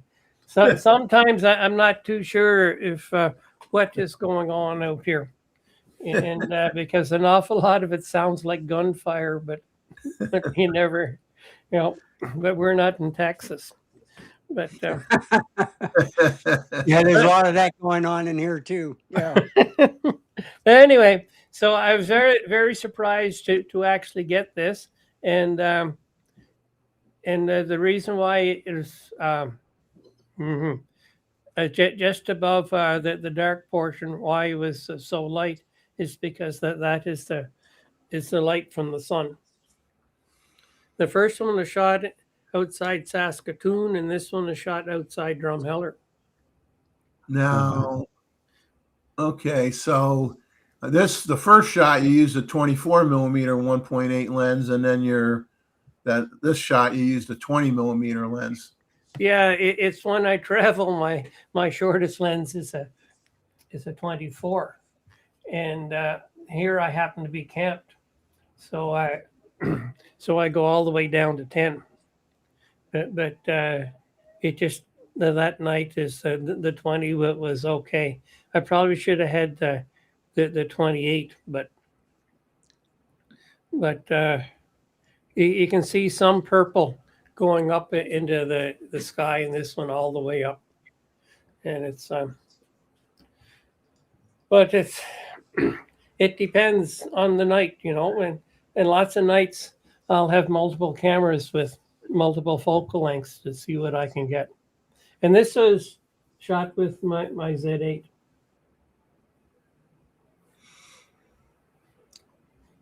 So then you switched over to something totally different. Okay. These where Anita's camped right now, and where I was camped, you see there's cactus there, and they bloom after a rainfall. Except this year it rained and rained and rained and rained, and we've got lots of mosquitoes, and we got lots of blooms. And these blooms, well, they'll be all gone in less than 2 weeks, and each bloom I think only lasts a couple or 3 days. Yeah, I was kind of surprised that I didn't realize that you had cactus in your neck of the woods. Well, in the valley, it's protected, and it heats up quite a bit. It can, the temperature can be maybe 5 degrees centigrade higher in the valley than it is just out of the valley, especially if there's no wind. Yeah, somebody's getting carried away with the fireworks. Sounds like a few houses down from me. Nonstop. Yeah. Boom, boom, boom, boom, boom, boom. And then you got this shot. Yeah, I was only out one morning to shoot these guys, and I tried to make it here every year with the osprey, and I have no idea if there's any chicks yet or what, because if there's chicks, their head don't come up high enough, and this time I had my 600 out with 2 TCs on it, 2 1.4s, and the 1.4 is actually the square root of 2, So when you take the square root of 2 times the square root of 2 is equals 2.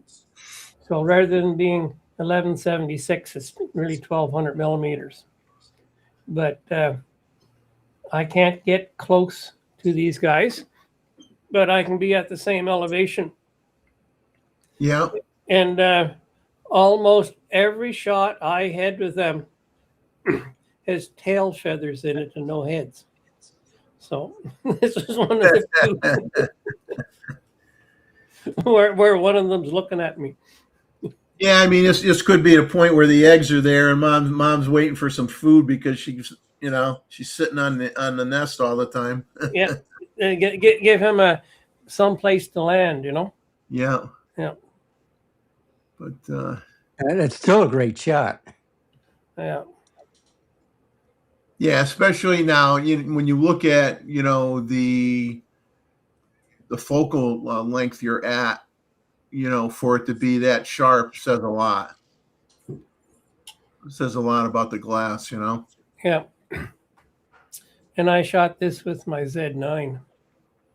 And sometimes I use auto capture with these guys and for this, and sometimes I don't. And sometimes I'm out with 2 cameras, but this time I was only out with one, and you got to watch and watch and watch, unless you're using auto capture. And then to set your auto capture up right. And I had to use focus limiting this time because it would see movement and then to go to refocus on something other than the birds. Yeah. Which is, so I set up my focus limiter. So I was 10 meters this side of the power pole to 10 meters on the other side of the power pole, which a lot of the times is too narrow, but it worked. So we got Joey that wishing everybody a happy 4th. Yeah. Yeah. Thanks, Paul. Yeah. So thanks, Joe, for popping in. Hopefully you can watch for a little while. Gives up. Now the next, let me get my cheat sheet back up here. So that's all the shots that David sent in. So thank you, sir, very much for taking the time, as always. Our next images we have are from Michael Dries, and Michael has decided to do something different, which he's very good at. He just got back from a short trip to the Chesapeake Bay with Jay Fleming. He says a great photographer based in Annapolis, Maryland. He says he captured a variety of photos that he's very proud of, but particularly intrigued with the images taken with his Nikon Z6 infrared camera. He says he almost left it home due to limited space. So all the submissions you're going to see here were captured with this camera with a 780 nanometer clip in filter and the Nikkor 17 to 28 or the Nikkor 28 to 75 millimeter lenses. He says both of these lenses are excellent for IR work, as is the Nikkor 28 to 400. So the first picture here we're going to bring up is the American Mariner naval ship. This is a 28 millimeters F-13, 1/1000th of a second, ISO 1600. He said this ship was formerly used as a target ship for the U.S. Navy. He says the hull is now a sanctuary for birds and marine life. So that is obviously a view from the front, and then he changed his perspective here, and you can see the pelicans, one of them flying off, and the others hanging out along the top of the ship. So it's kind of neat. He's at 31 millimeters for this shot, and it's kind of neat. You got the one pelican, caught it flying off.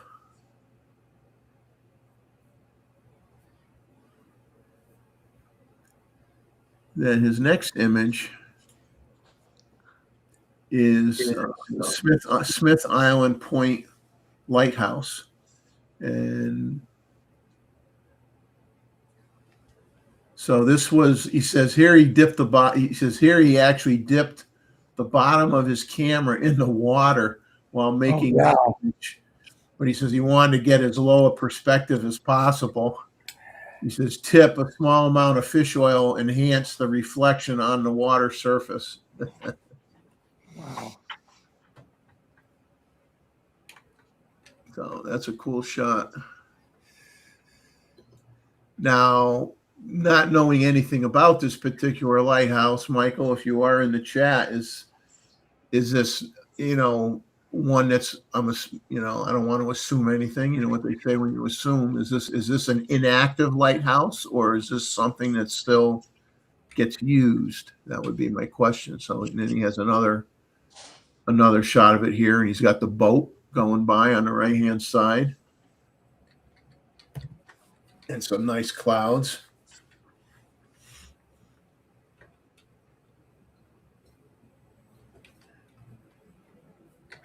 And then the last image he sent in is that you're going to see here in a second is an image of a snowy egret at Rhodes Point, Smith Island in Maryland with a 28 millimeter lens. This is really nice because the bird is like, this is your environmental shot that just happens to have or a landscape shot that just happens to have a bird in it. He says he was convinced that he could create something compelling, small, in frame with bird and wildlife images with infrared. And he says this image is proof of concept. He likes to occasionally include man-made structures in his wildlife images to help tell a story. So Smith Island is comprised of 3 small communities of watermen who have worked the bay for crab and oysters for generations. He says rising sea levels are threatening this way of life and their properties. He says you can only reach the island by a boat or ferry.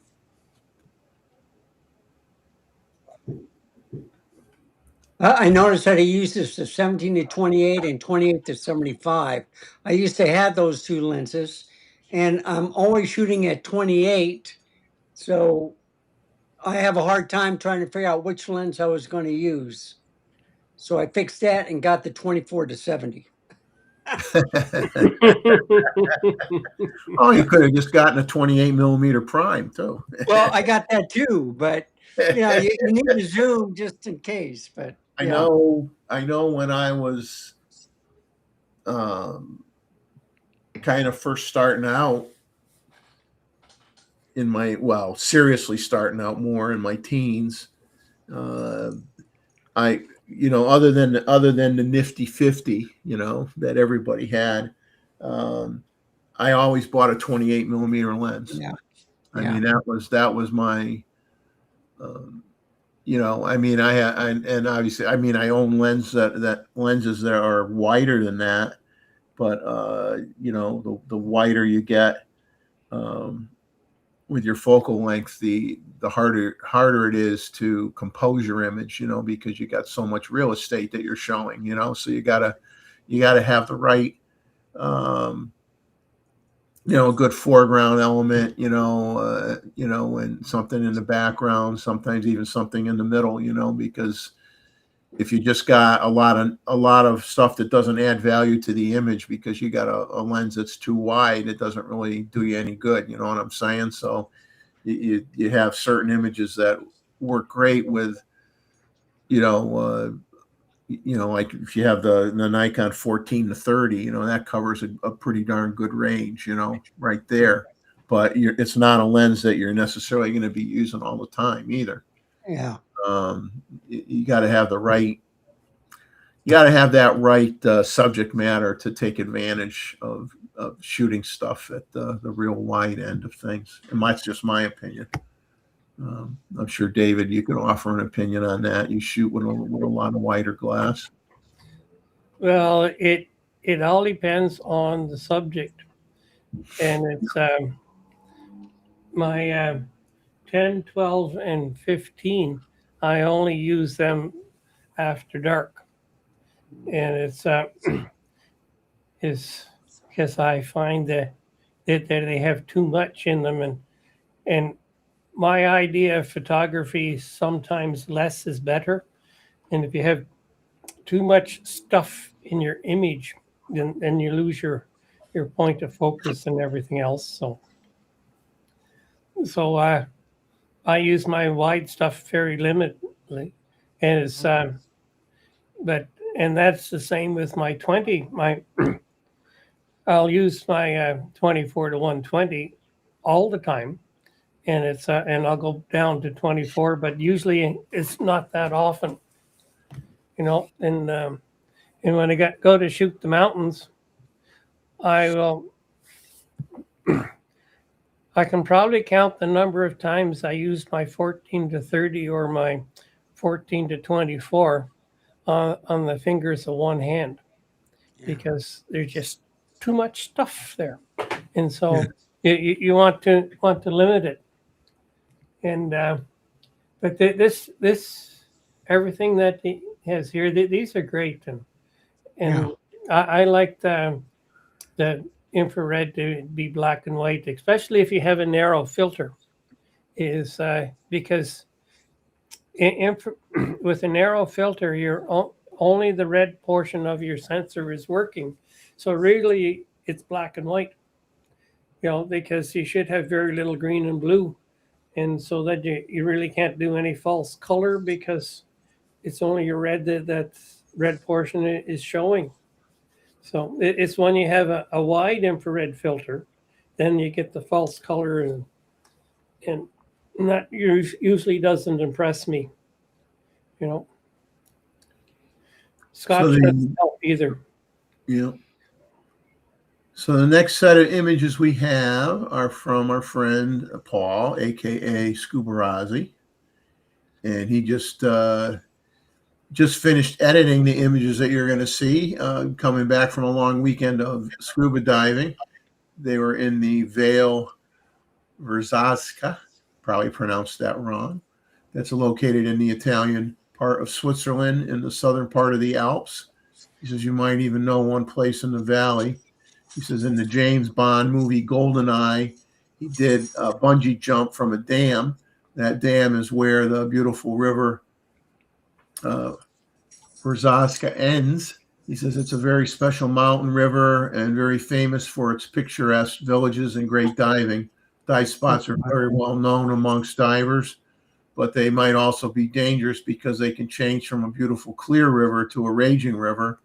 Every year, swimmers and sometimes even divers drown there. So the first image that you're going to see that he took is of a church in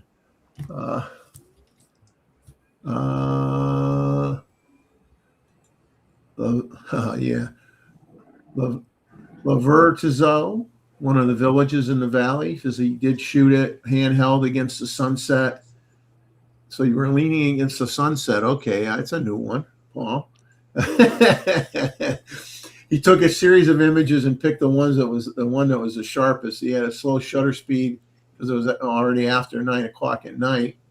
So he was at 1/10 of a second when he took the shot at f4, ISO 100 at 28 millimeters with the Tamron 18 to 300 on his camera, which he was using the Z50 Mark II. So then the next image. Oh, wow. This is the, he says this is the very famous Roman bridge. It's just a name. It was not built during the Roman time, but it was built in the 17th century. Its real name is Pont de Salti. It's a very famous tourist spot where people can go for a swim and also dive. There are very famous under and over dive images of this dive spot. He says, unfortunately, they did not go diving there this year as there were too many tourists. He says he did enter the water as it's not deep at this place and did hold the camera very low above the water. Once again with the Z50 2 and the Tamron 18 to 300. And he was at 18 millimeters for this shot. And then this has the same the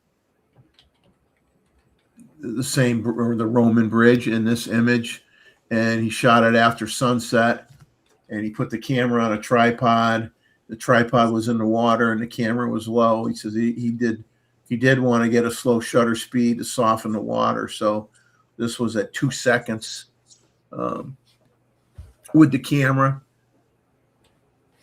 using the 18-300 Tamron with the Z50 Mark II or version 2, whatever. I know, everything with Sony is a Mark 1, a Mark II, Mark 3, and I don't know what terminology we're supposed to use for Nikon cameras, but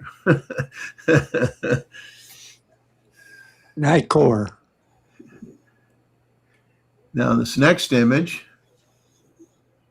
is he says this is an image of the entry of one of the dive spots on the river. He says you can see very well how over millions of years the water has washed out the rocks. He says that is what is making the diving in this river so special. He says just to go diving, they need to go with all the gear down the hill. You're wearing your tank, you got everything on you. In some spots, they even need ropes to get down safely. They also need ropes from one side of the river to the other, one as safety lines in case they miss the exit, because if they don't have them, they might get washed down a waterfall that's farther down the river.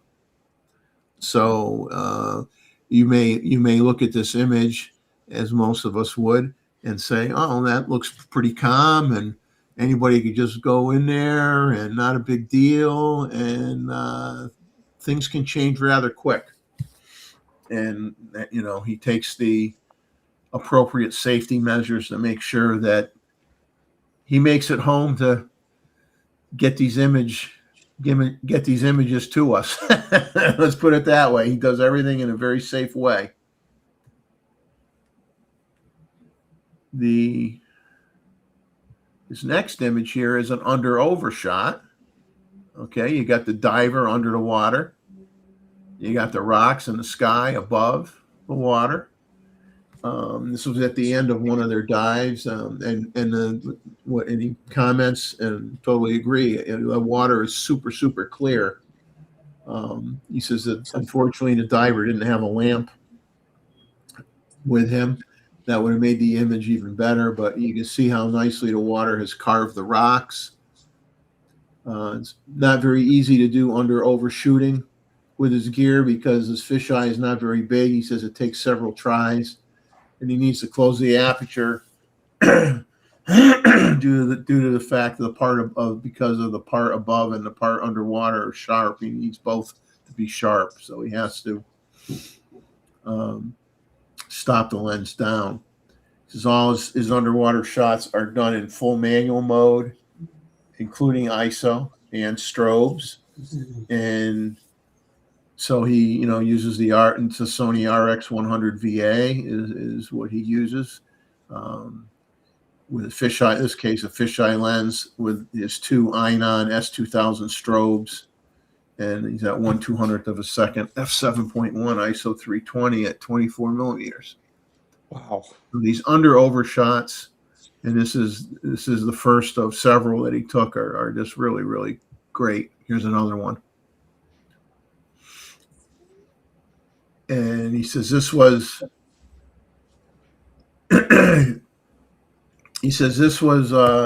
obviously another under-over image at the end of the pool where they could not continue their dive as there was a small waterfall.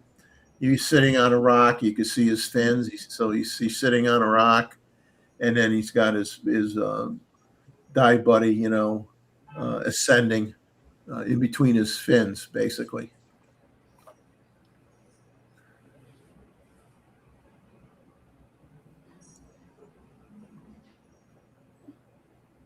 Then this is another image of a couple divers, and you can see how clear that water is. I think I commented to him. I don't think I did some lake diving, but I never did any diving in a river. but this is really cool. I mean, the visibility is fantastic.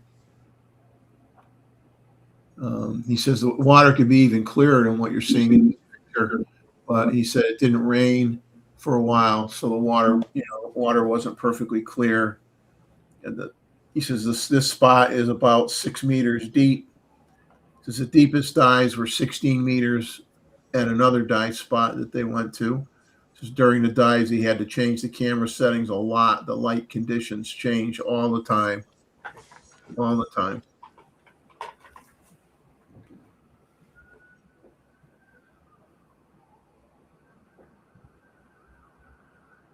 This is a funny one. A similar image to the one you just saw. A little dark, he says, because the strokes can't go that far, and he didn't want to blow out the sky that you see at the top of the image.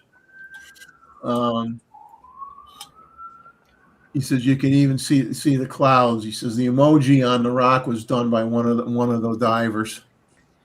You see the little face on the rock that the diver's pointing to.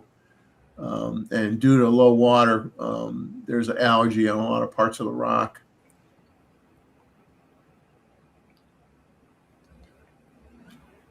This next one is really interesting.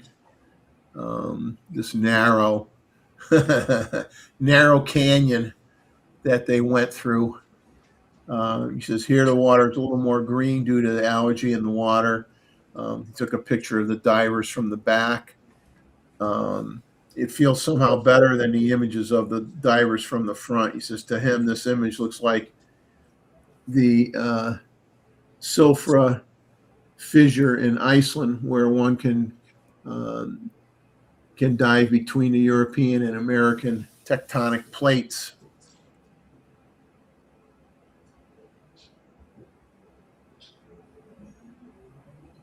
Really cool. And then, okay, this is the last image here. This is cool the way he kind of worked it out. He says this last image shows a little bit of action. The diver did dive into the water of a small waterfall that was above. Then he did get washed down by the current.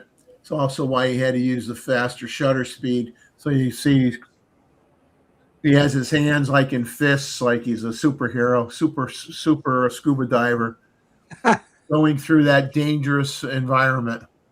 Kind of a neat pose and a great shot. He says as a photographer, he needs to work with the current of the river. Here he hid behind. Let's see. I think I'm reading this wrong. He says here he hid behind a rock and the current passed above him. In several cases, he also had to work with the backwater of the river. So you're fighting currents in certain areas, and it can get pretty. You're trying to take. If you think it's hard taking a picture on land, take underwater shots. Whole different experience. Much harder. Much harder. Yeah, the currents would be nothing. Well, the wind is nothing compared to the currents. Yeah. But Paul, thanks so much for those images. I'm glad you had a great time. You had beautifully clear water in that river, and over undershots. I really like those a lot. This picture here is great. Recognize the Scuba Pro equipment on the diver. So thanks so much for putting those in. Great work. Yeah, great images, Paul. And then the last image. I don't know if Jeff and Leslie are still here watching or not. I don't know if they left or not. This is where I need their flower expertise. So I mix my shots up again for a change, do something a little different. Bob and I like to go to Brookgreen Gardens. If we're doing flowers, I'm one with the flowers. I want to get them when they're in bloom, when they're just freshly in bloom. The bugs haven't put holes in the petals yet. where they look their best basically. But I also don't like to go there unless it's an overcast day. You can't get into that place till 9:30 a.m. in the morning. And down here, you know, you're not shooting flowers past 10 o'clock unless you're taking pictures of flowers that happen to be in the shade, or if you have a diffusion panel on you, which I do own some, but it's kind of a pain to have a big diffusion panel, and you got to take turns holding it up, and I just don't bother. But we try to just go on an overcast day so that things aren't washed out or highlights aren't blown out. And these are with the I did take these with the Z9 with the 24 to 120 lens. This one was taken at 120 millimeters. I think this is what they call New York ironweed. If anybody knows for sure if that's what it is, it'd be interesting to get confirmation on that. But what I like about these flowers is, I mean, obviously they look like a weed. You look at the blooms that haven't opened up yet, and you can see like the sharp edges on the leaves, and the petals on what has bloomed are very narrow. And then you have those white wispy tendrils coming up off the center of the flower. So I just think it has a lot of texture. It has a lot of it has a unique look, and like I said, the leaves are very thorny looking and rough looking as well. So you got a lot of texture in the shot, which I really, really like. Jeff is and Leslie are saying some kind of aster. He says ironweed is in that family. He thinks so. It may be. I may have accidentally gotten it right. So the next shot is, I like water lilies. I just really just love when the lilies start blooming, and I'd say most of the area in there that has water lilies, they haven't, a lot of them haven't bloomed really well yet. This particular one was bloomed very, very nice, and I just like the color. It's very calming type of photo. And then I do have another lily photo here with two different colorations, focused on the front one. So this was at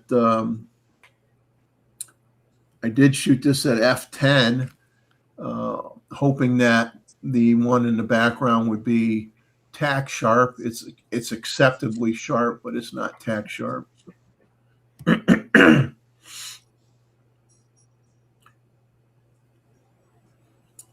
This one just caught my eye. I'm just going to say it's a flower. I don't know what kind. Oh man. I like the pattern in the center. You look at it. I don't want to say you get dizzy, but it does mess with your head a little bit when you try to follow the pattern. And what was nice too was the basically shooting straight down on it. The coloration in the background is predominantly green, with some of the shading in there, and so it didn't have like dead leaves and everything like underneath it or whatever that sometimes ruin a picture. So I was really really happy with this one. Purple cone flower. Purple cone flower. Okay.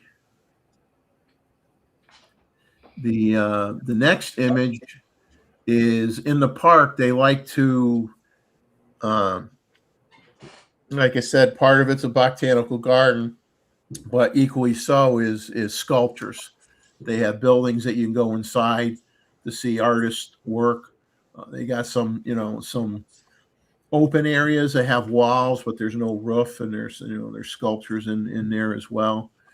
So sculptures are a big part of the park, but they also get artisans in there that do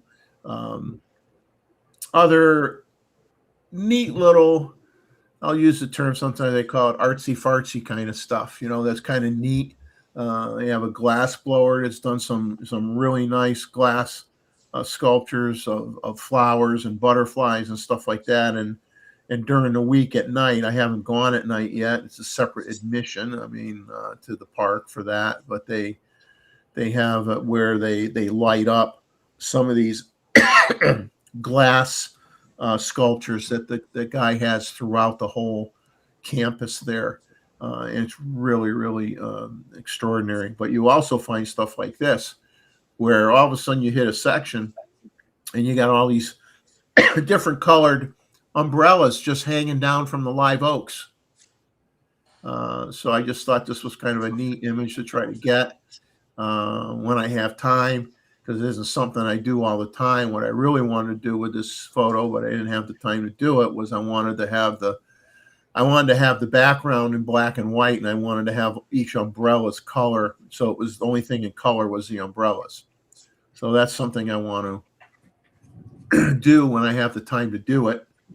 But I just thought it's, this is just kind of stuff they do in that park that make it unique. Then I ran into a plant that, for whatever reason, it made me think of when I was young and I had black light posters in my bedroom. If anybody remembers black light posters, is this plant was in shade off the side of a building. And I just absolutely loved the texture of the leaves, the veining, the color. And I said, man, that would be great. That would be a great black light poster, is the first thing that popped into my mind. And I said, I got to get a picture of this. So I just like the texture of the colors. It almost looks black light now. Yeah, kind of does, doesn't it? Yeah. So then the last few are nature related. Sometimes you get butt shots of birds, or lots of times you get butt shots of birds, especially in flight. They change direction, and all of a sudden you got a whole bunch of shots with just their behind. Other times you actually want to take a butt shot of a bird. So here's a shot that I thought was, I don't know, I found it interesting, was the Rosetta spoonbill preening itself. And I decided that, from where I was, I said, well, I'm going to take a back end shot of this dude.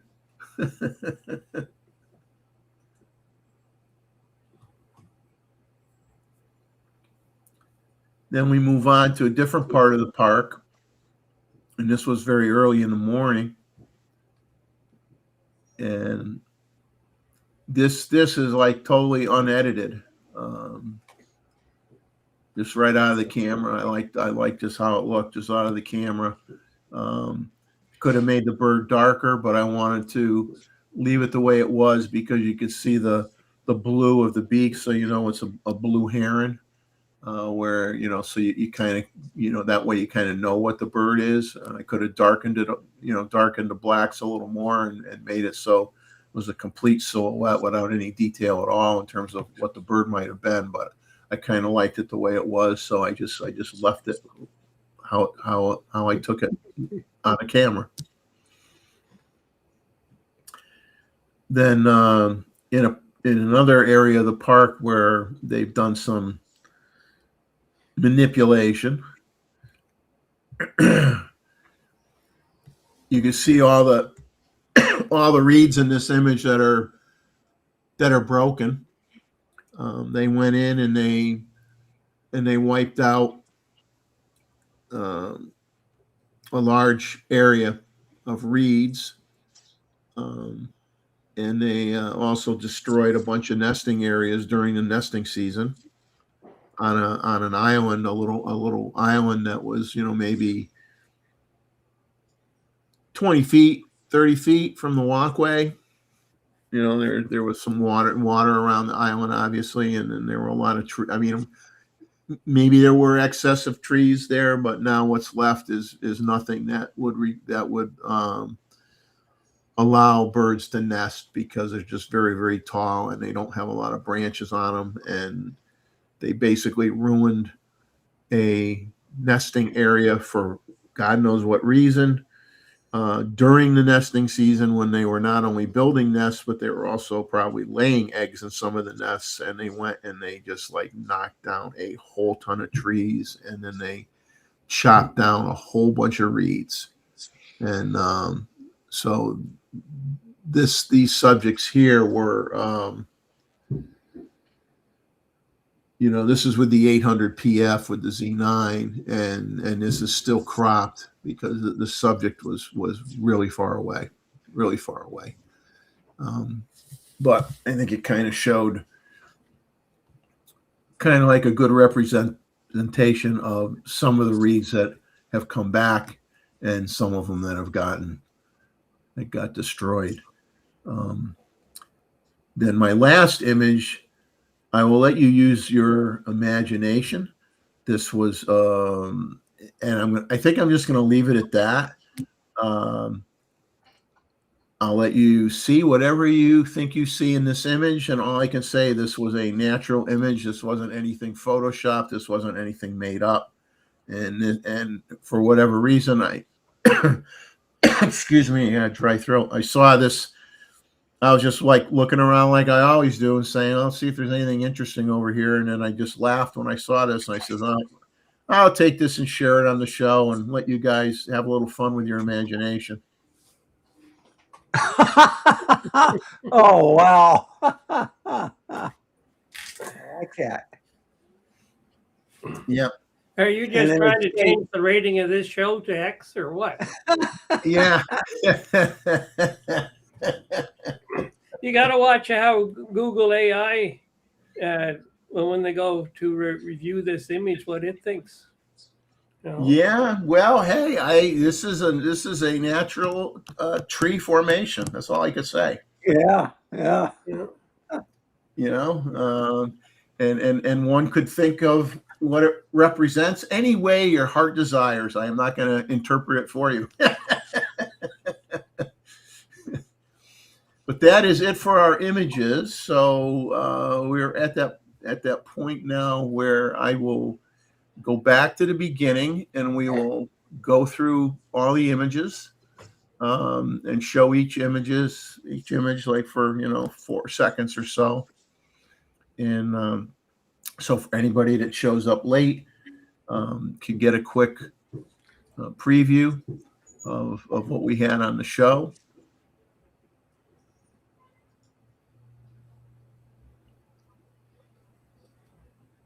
Excellent images, week after week. It's hard to believe that somehow it seems like every show gets better. But I think we've all learned stuff from each other over the last 3+ years. We've been doing image reviews or photo reviews, as they were originally called. And I think that everybody has learned things and gotten inspired by, everyone, other people that share the stuff on the show. And people are experimenting a little bit more, and experimenting is fun and it doesn't cost you anything, because it's not like you're paying for film, right? So if you experiment and the image doesn't come out, it costs you your time, but it didn't cost you any money in processing. So you can have a good time experimenting.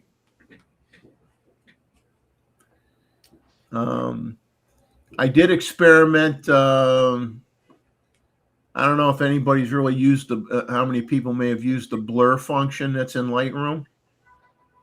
But when I was talking about the red-shouldered hawks there, when they went into the zoo area, sometimes they were basically only a foot away from a fencing material. And so I had one picture, and even though I shot it wide open, there wasn't enough distance between the subject and the fence. So the fence was very prominent in the background. So I went and I fooled around with the blur function in Lightroom, and I was amazed how I could make it so it was that you really had to look to see the fencing material. I mean, using that blur function. So I don't know how many people have tried it or used it, but it is kind of neat if you have something in the background that you really don't want anybody to see, and you can make adjustments using that, and you can just melt the background away using that blur function. It really does have some, it is a legitimate tool, not necessarily something that you're going to use a lot, but especially I could see that being really handy if you're, if you're on a family trip or something, you're at a zoo or something, and you're taking pictures of birds or animals that are in cages, because you can always adjust your f-stop so either the front of the cage is invisible or the back of the cage is invisible, but not both. When you have that other function, it would be interesting to see what you could do with that. I had a little bit of fun playing around with it.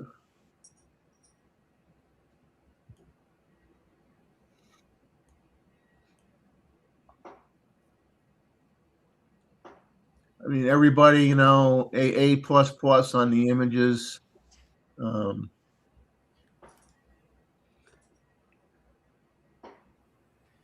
Yeah, that picture was something else. Yeah, that to me looks like down, not up. Yeah. Yeah. But when you see the close up of the image, then you know it was up. At first, I thought that was David. Definitely not me.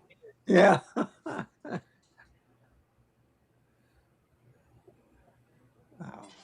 That's a great shot right there. Yeah. It's making me hungry. Making you hungry. Yeah. Fish. And then Terry got some. I mean, I think Terry's going to be editing images from from Africa for a real long time. Well, he told me he found a whole bunch more. Oh, wow. Yeah. But he had to send his camera in to be repaired. But that's his Z9, and he's got it back because his off switch wasn't working. Wow. And I was kidding him as to that's why he took so many pictures.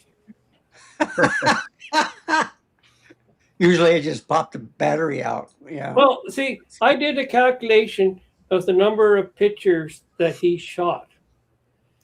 He could make a video showing 30 frames per second lasting 30 minutes. Oh my goodness. And now that he's got his eyes fixed so that he can see, and he's complaining that there's a color shift since he's got his eyes fixed, because he doesn't have the whatever, I forget what you call it, in his lens anymore. So what, they took out his cataracts? Yeah, they took out his cataracts. Yeah. Well, he gets the award tonight for the freakiest picture right here.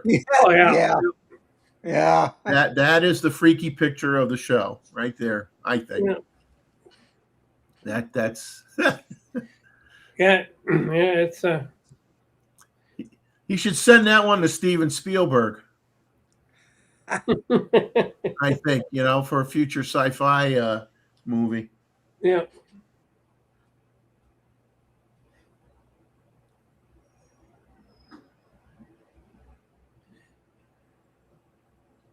And then we get I got the separated shots here, the shot Jeff Sluter's grandson. And then we've got Mr. Sexy Legs here, David Stewart. Yeah.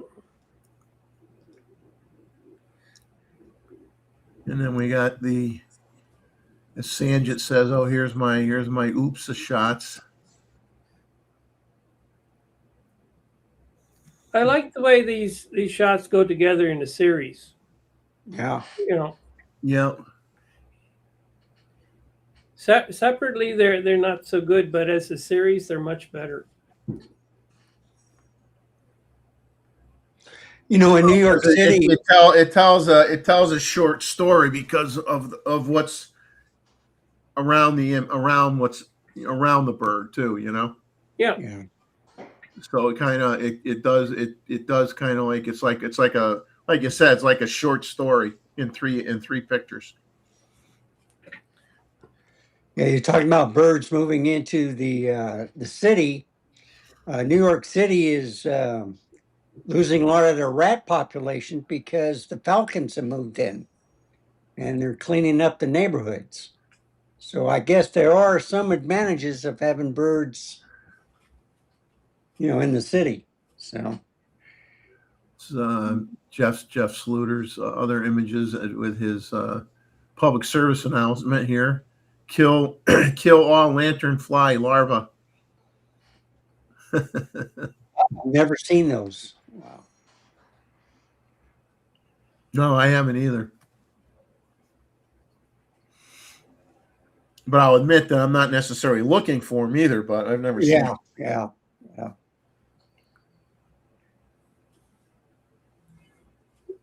Maybe he's hoping a fly would fly into its mouth. Yeah. I mean, they're gorgeous. Even the bokeh. You know, that's a beautiful shot. You know, and that's what a 100 to 500 Yeah. lens. So I mean, Yeah. that's impressive. Yeah, I've got a friend of mine that's all he uses is his iPhone. Well, better than 95% of the time, because he does have I forget what brand of camera that it is, but and this guy has been producing fantastic work. You know, You know, what I was It's thinking his when I iPhone. saw this picture was I think this was like I was thinking of what they call pitcher plants, and I don't know if this is a pitcher plant or a type of pitcher plant or not. But the Mosman and I went to a place in North Carolina where there were supposed to be Venus flytraps. We couldn't find any, but there were all these different kinds of pitcher plants, and like I said, basically they're like long tubular shaped plants that the insides are all sticky and the flies get in there and I mean they actually digest and eat the flies, but the flies get in there and they can't get out. Kind of neat. So this is where Gustavo was. And we never did really have much of a conversation about this. In the end, what did people think? Did you like a background like this more than this? Or, I don't think it matters. or do you All like the shots that? are great. You Yeah. like that more than that, which is, that's obviously not as bright as, as this one. But yeah, they all have a give you a different look. And I would not like, it's like I see him and it's like, well, I wouldn't like not take that shot here.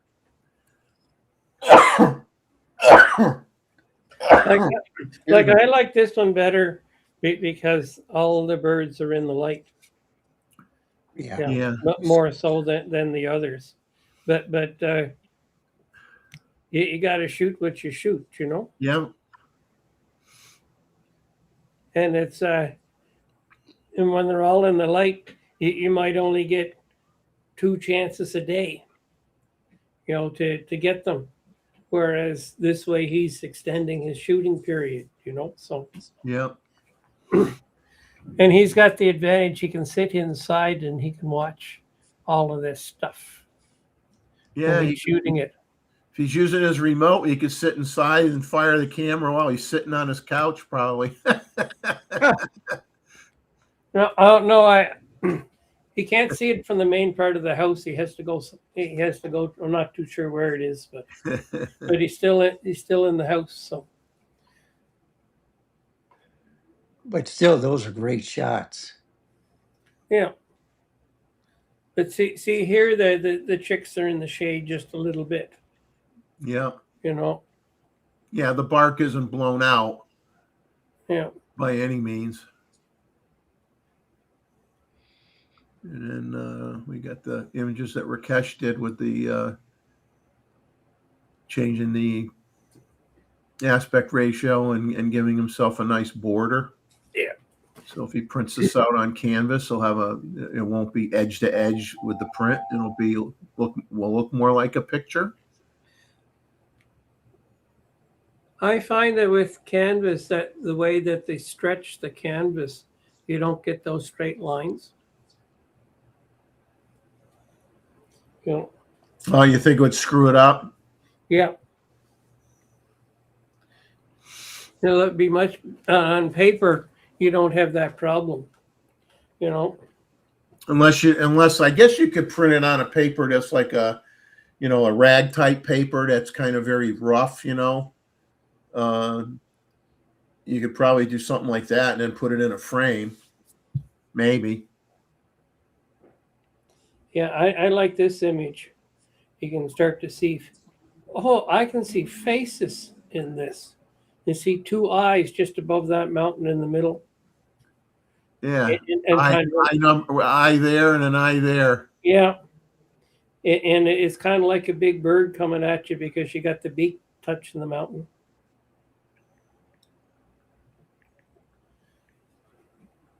Yeah, I used to, when I was a kid, I had like my dad's property had a very gradual swale into my uncle's yard, but it was enough where, you could lay on it like you're laying on a little hill, you know what I mean? And I used to just lay there when I was a kid, and I just used to stare at the clouds and pick out shapes in the clouds, when you're young, and how we used to entertain ourselves when we were young, where we didn't even have to have a toy in our hand, you could just use your imagination, sit outside and lay down, look at the sky, and come up with make a game out of like what do you see when you look at those clouds, And the interesting thing about the clouds is in 5 minutes the shape is totally different. I've been shooting time exposures of storms approaching and stuff like that, and you don't even need a storm approaching to see how the clouds change, and that some days they change really, really fast.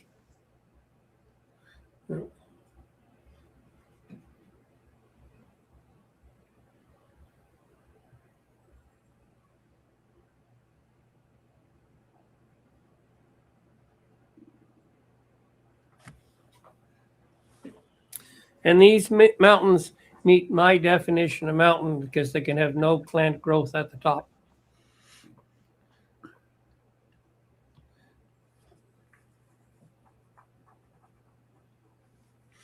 But there could be lichens up there. But anyway, the only way you would know is you got to go up, and I'm not going to do that.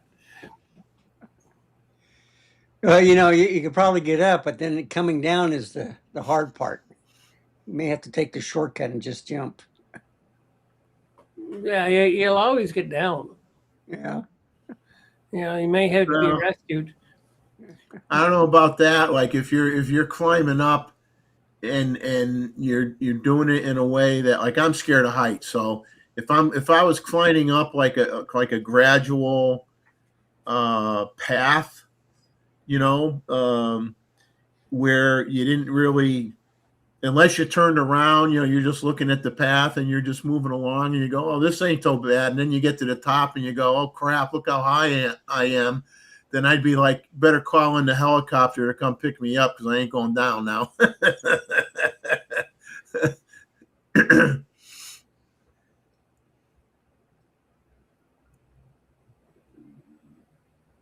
Yeah, this image I find very interesting with the rocks. I don't know why. It just it seems unnatural.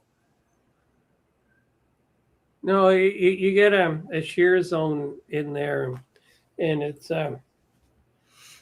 when I was mining, and you get to look at the rock, and if you get the geologist, well, you didn't need a geologist for this, but you could see how the rocks moved over the ages, you know.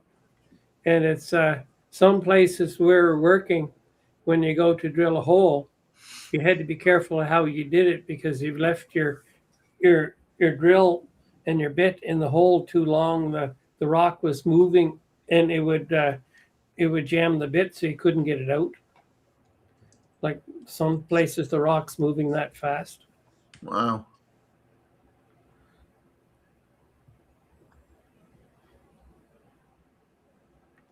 And I was working with a rock mechanic, and what his job was to do was to measure rock movement, and I was taking his information and drawing graphs, and so you could see how things are moving. And some of them would be quite substantial. Like, we all think that rock is solid, but I found that even your granite type rocks are not. You know, they move.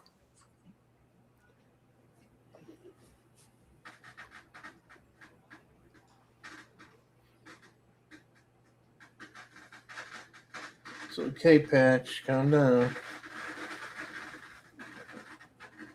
Somebody's got to be right outside my friggin' house shooting firecrackers like Yeah. a package. Yeah. Whole package going off. Thank you so much. You're helping my dog have a miserable night. Yeah, I had to close my doggy door because he was out there barking. So Jeez.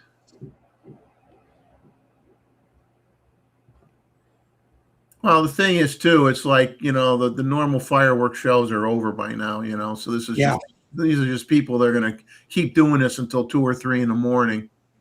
for the next 2 days also. Yeah, yeah. Well, you got this fireworks. You got to get rid of it somehow. I think they should just take the firecrackers and put them in their pants and light it up and have a good old time.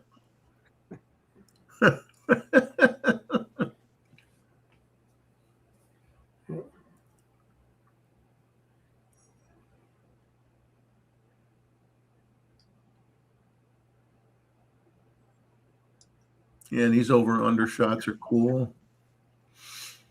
Those are cool.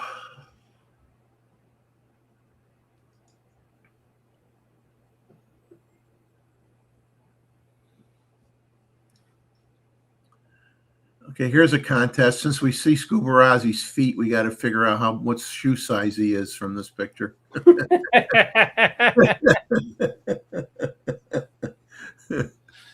Oh, those are interesting looking flippers.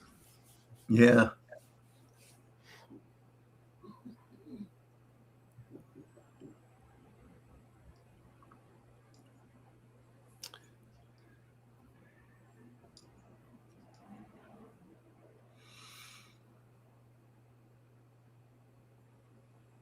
It's okay, Pat. Just lay down. Just lay down, honey.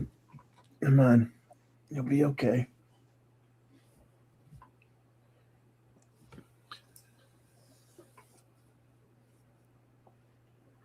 Yeah, they're starting again.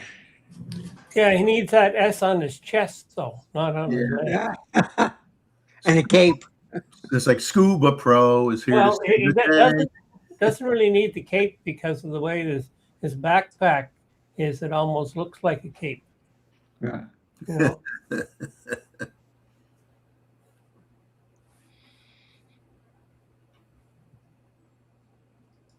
Well, at least they're not pansies. Yeah.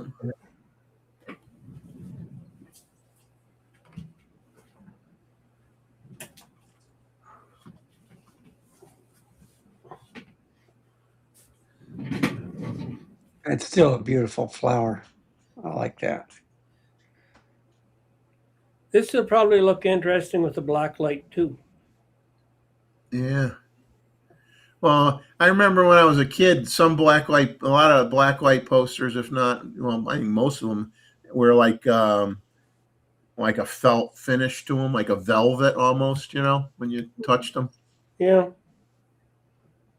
Not that I had a lot of black light posters in my room, but I mean, I had a few.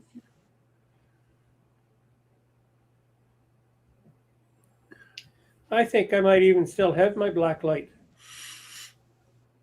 You know, because I wouldn't throw it out. Yeah. Or at least not intentionally.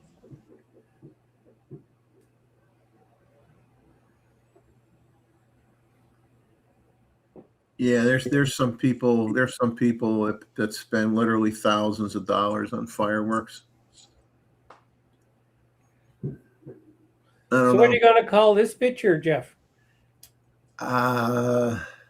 Imagination. That's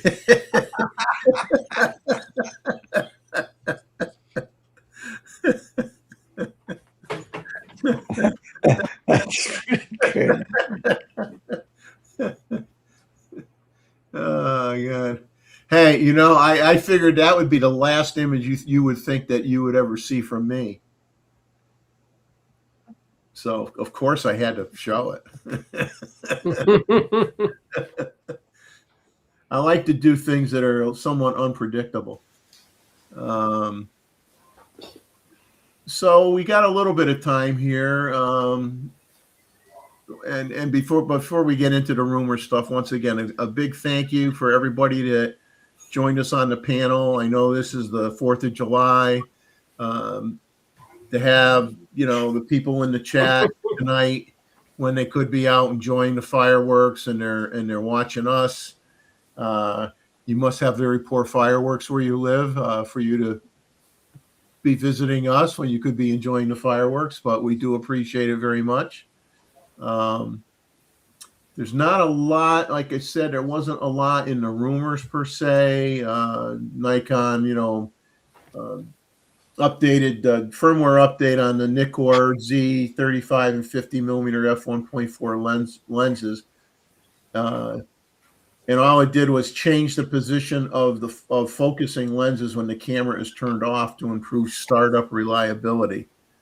So that's version 1.01 is the firmware. Let me clear up my desktop here a little bit, so I can move some stuff around here. Then you had, man, it's a pain moving stuff around. Megadapt is going to release what they call a cinema version of their E to Z 21 lens, their Sony E to Nikon Z. So it's ETZ 21 lens adapter. Allows you to use Sony E-mount lenses on the Nikon Z-mount cameras. And it's going to have enhanced support for heavier lenses and a locking mechanism. So it's going to be a little bit beefier. I could not find anything. I couldn't find anything in a quick look seeing how much that was going to cost or exactly when it's going to come out. But I don't think it's too far away. That's really all I had for Nikon. I don't get into all the, you know, right now a whole bunch of sales are ending and trade-in stuff is ending. But at the same time, you know, when one thing goes away, other things, you know, shortly thereafter show up for another kind of sale, or all of a sudden software is on sale everywhere, which some of it still is for software updates on certain packages, and I know Topaz, where there was discussion, you know, Topaz apparently got purchased by Adobe. So one has to wonder whether that'll get implemented into Lightroom or Photoshop or whatever. I mean, it's a plugin. You know, I got the old version of Topaz Denoise, you know, that I have on my computer. It's a plugin that works within Lightroom. And my biggest complaint with coming for you. My biggest complaint with the Topaz is, one, you know, it creates another file. The file is huge, is absolutely huge. You know, instead of being it's not a 40 megapixel file anymore. It's, you know, like 4 times or 5 times the size once you use the denoise program on it. And the other day, I was just fooling around for the heck of it, and I used Topaz on one of my images, and I went and I wrote down what the file size was on that new file, and I went in and then I used the denoise within Lightroom, which may have changed. I don't know. I don't always read all the little details when they release a new, update to Lightroom. I don't get into the minutia and sit there. Oh, they added this one little extra feature here. I usually just figure it out as I'm using it. But anyway, I used the denoise in Lightroom, and it does not create another file. It applies the noise reduction to your file that you're working on, and it doesn't change the file size, or it didn't. I did it like on 3 different images. I used the denoise, and my file size stayed the same. Whereas Topaz, it creates another file, and it's like way a lot larger than the native file that you were working with, and that's my biggest problem with it. I don't necessarily want to have files that are like the size of a medium format camera just because I chose to use a denoise package, so that's my biggest complaint with it. Not that it doesn't do a good job, but anyway, getting into Sony rumors, they're teasing the launch of the new Sony RX10V, which is supposedly going to be introduced on July 9th of this year. It's going to have a new chip for faster processing and better autofocus, and utilize the NP-FZ100 batteries, which I guess are must be larger batteries than what was in the previous version. Supposedly it's going to have the same sensor as the previous model and the same 24 to 600 millimeter lens. So that's one of those, one camera does all type of things, like some of the Nikons. I forget the model numbers they were. What was it, P1000 or something that they had, where they had a couple really long zooms with a very small sensor size on the camera, but you had super zoom capability. And I know people that handful of people that have those and love them, and they use them for bird photography all the time. Of course, I don't think they make any prints. They share it on Instagram, or they, when you're not making a print, a teeny weeny sensor isn't really a big deal, because it's more than adequate for sharing it on social media, but it isn't necessarily fantastic if you wanted to make a 20 by 30 print of something. The Sony FX5 cinema camera is going to be announced in mid-July. They're saying it may have a rear screen similar in size to the ZR. We shall see whether that's true or not. It's going to have an optional removable, tilting EVF that you can add on to the top of the camera, which is not a bad thing at all. That's a good thing. Some of the specs they did talk about on Sony rumors was a 16 megapixel fully stacked sensor, open gate 5K with a 3:2 aspect ratio. What they're Sony first, they're going to have what they're calling, they didn't get into exactly how it works, but they're calling it triple base ISO. You have some dual ISO, like the Z9 has dual ISO for gains and stuff. So this is going to be a triple base ISO, false color, using what they call the Venice menu style. So, the cinema cameras have one menu style versus like what you'd have on an A7R5 or what have you. So they're using that Venice style menu, and they're using something called, which I don't know anything about it yet, they call it X-OCN LT internal raw recording. Well, we'll see what that actually means. I don't know what that actually means. A source had sent Sony Alpha Rumors a while back an image of a new FE zoom lens, which is 20 millimeters at the long end. They didn't know how wide it's actually going to go, supposedly to be reviewed soon. and it's not a Sigma lens, is all they said. And then a private company called Affisimo overtook Sony as the largest Tamron stockholder. Affisimo now holds 17.38% of Tamron, and Sony, which I didn't know, owns 15.35% of Tamron. So that was a little interesting. The new Sony 100 to 400 GM lens, as of June 11th, was shipping out into the U.S. And Viltrox had a new pancake lens for L-mount 28 millimeter f4.5 chip full frame lens, is what they're calling it. You go to Fuji rumors. This is kind of interesting. You know, one thing I'll give credit for some of these rumor sites is they're not afraid.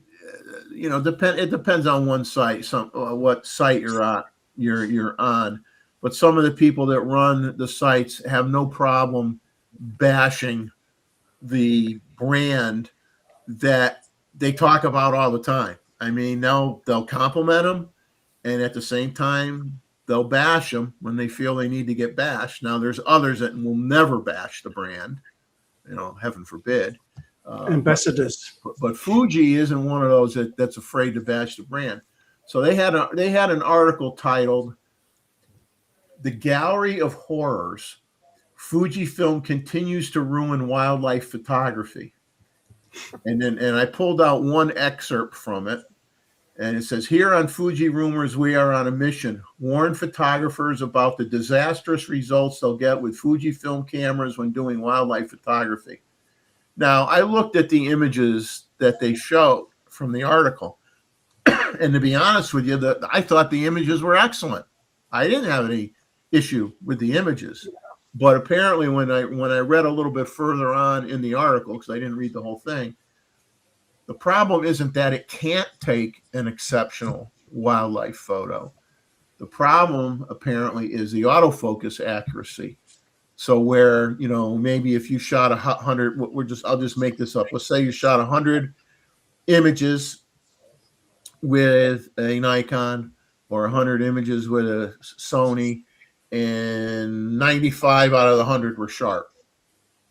Well, they're kind of saying if you took a ton of images with the Fuji, you'd be lucky if 5 of them were sharp. So that seems to be the problem. It's not that the camera doesn't have the capability of rendering a phenomenal wildlife photo, because what they showed was actually very nice, very beautiful wildlife photos. The problem was the keeper rate is really, really bad because the autofocus just isn't meant for that. So if you want to, you know, read it, you know, those of you that own Fuji cameras, I mean, I personally never looked at a Fuji camera as being a wildlife camera. I know they came out with a real long lens. They have some real long lenses capable of wildlife use, but I always consider their cameras more like everyday cameras, everyday shooting, travel, street photography, that kind of stuff, with that vintage look and feel for some of their models and stuff like that attracts certain people to the brand, as well as a lot of people get attracted to the brand because they like the film simulation features. You know, some don't like it, think it's gimmicky. Some like it a lot. So, I mean, that's 6 of one, half dozen of the other, right? I mean, we don't all like the same things, right? So, but anyway, you might find that article interesting. They are gonna, I guess, come out with a Fuji X-T6, gonna get announced in September, and then they had an article in there called "The X-T6 New Rumors" that was published on June 24th. For those that really want to get into the details of what theoretically is going to be in this X-T6, you could go to their website. You could go, you might have to go to page 4 or something, and you'll find that article where they talk about the rumors on that particular camera, and you can get more information on it. Supposedly, it's going to have some new film simulations, and the top plate has reworked dials on it. But other than that, I haven't researched it because I'm personally not looking to buy that particular camera anyway. So I can't read everything in depth. I don't have all that much time. Jumping to Canon quick. Announcement in September is going to be for the EOS R8 Mark II. And they said the moniker may change. It may not. They think it's going to be called the EOS R8 Mark II, but it could change because they say it's going to be a retro camera. So, Oh, wow. so it'll be interesting to see how retro the retro is. It better have a full frame battery if I get it, because I'll tell the you- RA only had a APS-C battery. I'll tell you a funny story. Is I watch content that's not camera related on YouTube, but then obviously I like watching some of the stuff on my TV because I got the YouTube capability on my TV, on my big screen TV. So I'll sit there and I'll watch sci-fi stuff, movies that people put together for sci-fi that are done by the small guys that are sometimes pretty good, and I'll watch some of the photo channels and whatnot. And I should have written this guy's name down, and it was really, really funny because he did some bashing. He mentioned a couple names, some people he didn't mention, but he was really, really upset about when the ZF came out, that there's so many people that had the camera for a week and wrote a big, review on it and everything, and bashed it and complained about this and complained about that. And he says, so it was just funny. I was in stitches. I'm sitting on the couch. I'm like rolling over laughing because the guy's saying, one of the biggest complaints from so many of these people reviewing the ZF was they hated the grip. They hated that little nubby grip on the ZF. They said, that ain't a grip. They go, where's the bulbous grip? Where's the bulbous grip? And so then he has a friend that I guess, sells true vintage cameras from, Right. the 50s, 60s, era. No grip. Goes into he takes his camera and he films a whole like 2 shelves of Nikon cameras and other cameras. And he says, this camera came out and it was promoted as a modern camera that was designed to have that vintage feel. So it was designed to be a vintage camera, but with a lot more technology in it, obviously, than what you would get with a film camera, right? So he says, all these people bitching about, the grip is so horrible. So then he films and he shows like the Nikon F, and all the Nikon cameras and other cameras, which basically had no grip at all. Okay, they were shaped like a rectangle. They were bigger too. They were 1.5 inches thick, and they had no nubs on them and real grips on them at all. And he says, and you know what? That's a vintage camera. That's what this camera was supposed to be designed to represent. And the people who shot those cameras in those eras never complained about the lack of a grip. They somehow managed to take pictures. He says, so he was bashing all the people that were beating up the ZF for the grip. And then he meant, I won't mention the guy's name because you guys can find it on YouTube if you want. But then he mentioned a certain person. He says that he was so hung up that he says, the camera, it's not a vintage camera because it doesn't have a PASM knob on it. Yeah, the vintage cameras didn't have, the true vintage cameras did not have a PASM dial. So same type of thing, you're criticizing a camera for something that realistically it was never going to have, so it's like, people are bashing a camera because it isn't what they want, but it's just like anything else. If it's not what you want, don't buy it, but But it was a great video to watch. I was laughing so hard because he was just pounding these guys, and he's saying, "Give me a break." He says it's one of the best retro design cameras you can get. And then he says, and for all the Fuji people out there, and he mentioned Fuji people, not coming out of my mouth, I'm just relaying what was said, complaining, oh, the ZF is too heavy. He says there are many Fuji cameras with a Fuji lens on it that weigh more than the ZF does with a Nikon lens on it. So that isn't a true statement either. But that's, that's some people will say, oh, I'm going to stick with my Fuji because the ZF is too big and too heavy. But there are Fuji cameras that are bigger or maybe not, maybe they don't look bigger, but they're heavier.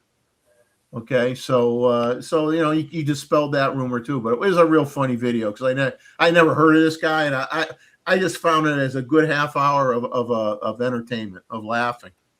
But anyway, yeah, it's just funny how people could beat up on something because it's not vintage enough or it's too vintage, right? Canon's got a new firmware update, version 1.41 for their Cinema EOS C50 camera, and it's considered a major update with a lot of new features and bug fixes. So go to Canon Rumors and you can see the list of what is being done with that firmware update. Supposedly Canon was going to announce an RF 24-70 f2L this year.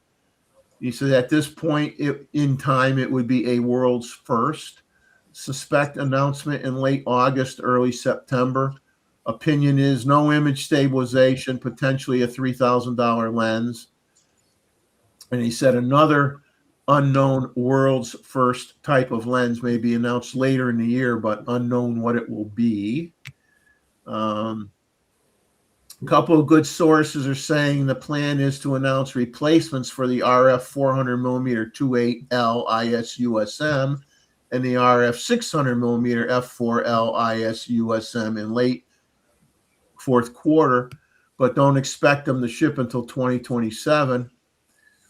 Ben told both will have built-in tele converters. How about that? Gee, Nikon kind of has that already, don't they?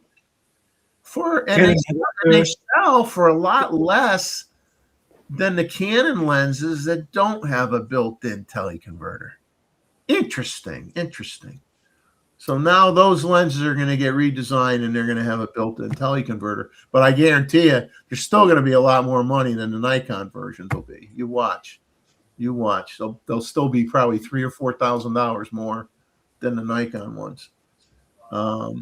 Well, they'll have to improve the price up because they got the teleconverter in it, not down.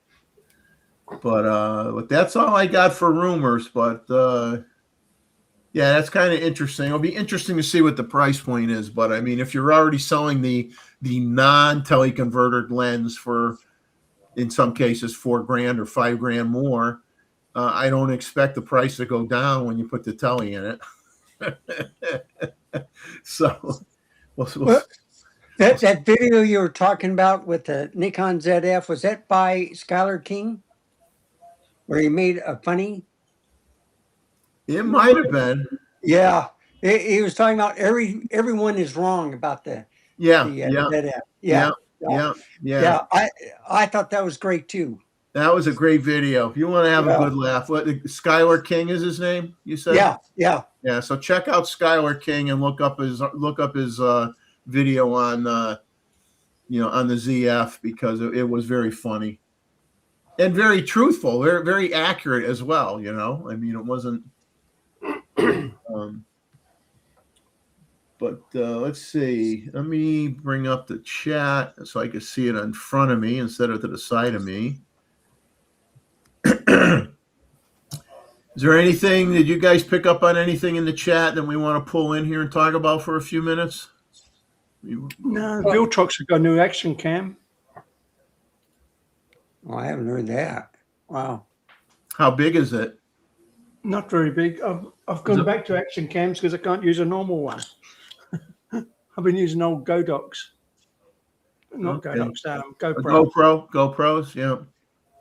'cause I can't use a camera at the moment. So I'm interested. But good night to Robert Rosado. Take care. Glad you were able to stop by. He's been gone for a while, I think. Okay. I'm just looking back near the end of the Yeah, last. Jeff already left also, Jeff and Leslie, so. Okay. But yeah, we're down to 10 folks, so I don't think we're going to stretch the show beyond our time here. We're at midnight pretty much anyway. Then you guys have anything you want to bring up before before we leave? Can't think of anything. We will have a show on the third the third Saturday of the month. Not sure. I didn't. I'd have to go back and look at one of the older shows. I mean, I think we were. I don't know if Bob Rosado's presentation is going to be shown at that time or not. I know we were going to try to schedule or work with Luis to do a special Wednesday show for some material that he wanted to share on one of his trips.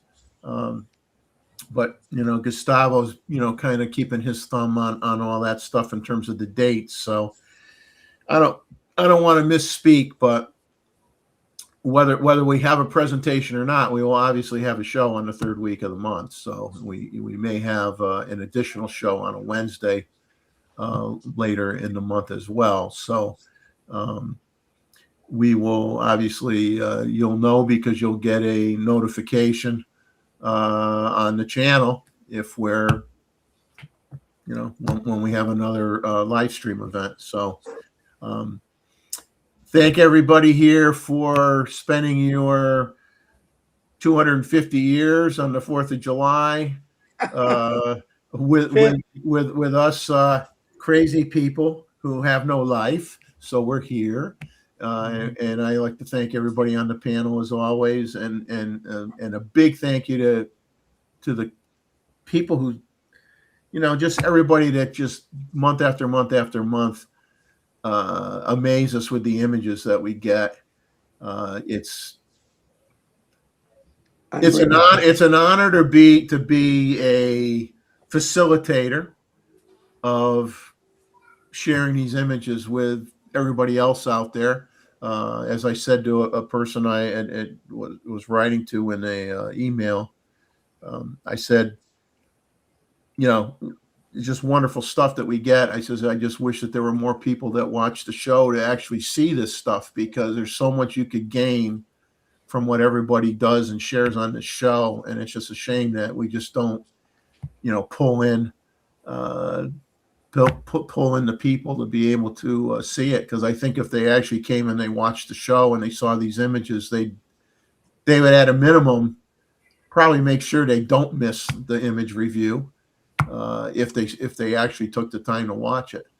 But I don't know what we got to do. Maybe I got to hire a plane to fly around on the beaches of Myrtle Beach with a sign that says image review first Saturday of every month.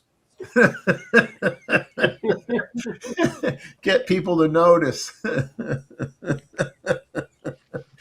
But thank you guys. Thank everybody in the chat. I'm sure you might have a picnic scheduled for tomorrow as a continuation for the 4th of July weekend. So stay safe, drink plenty of fluids so you don't get wiped out. It's too hot in too many places right now. So everybody have a great time, and we will see you in a couple weeks. Take care. Thank you, guys. Bye, folks. Right.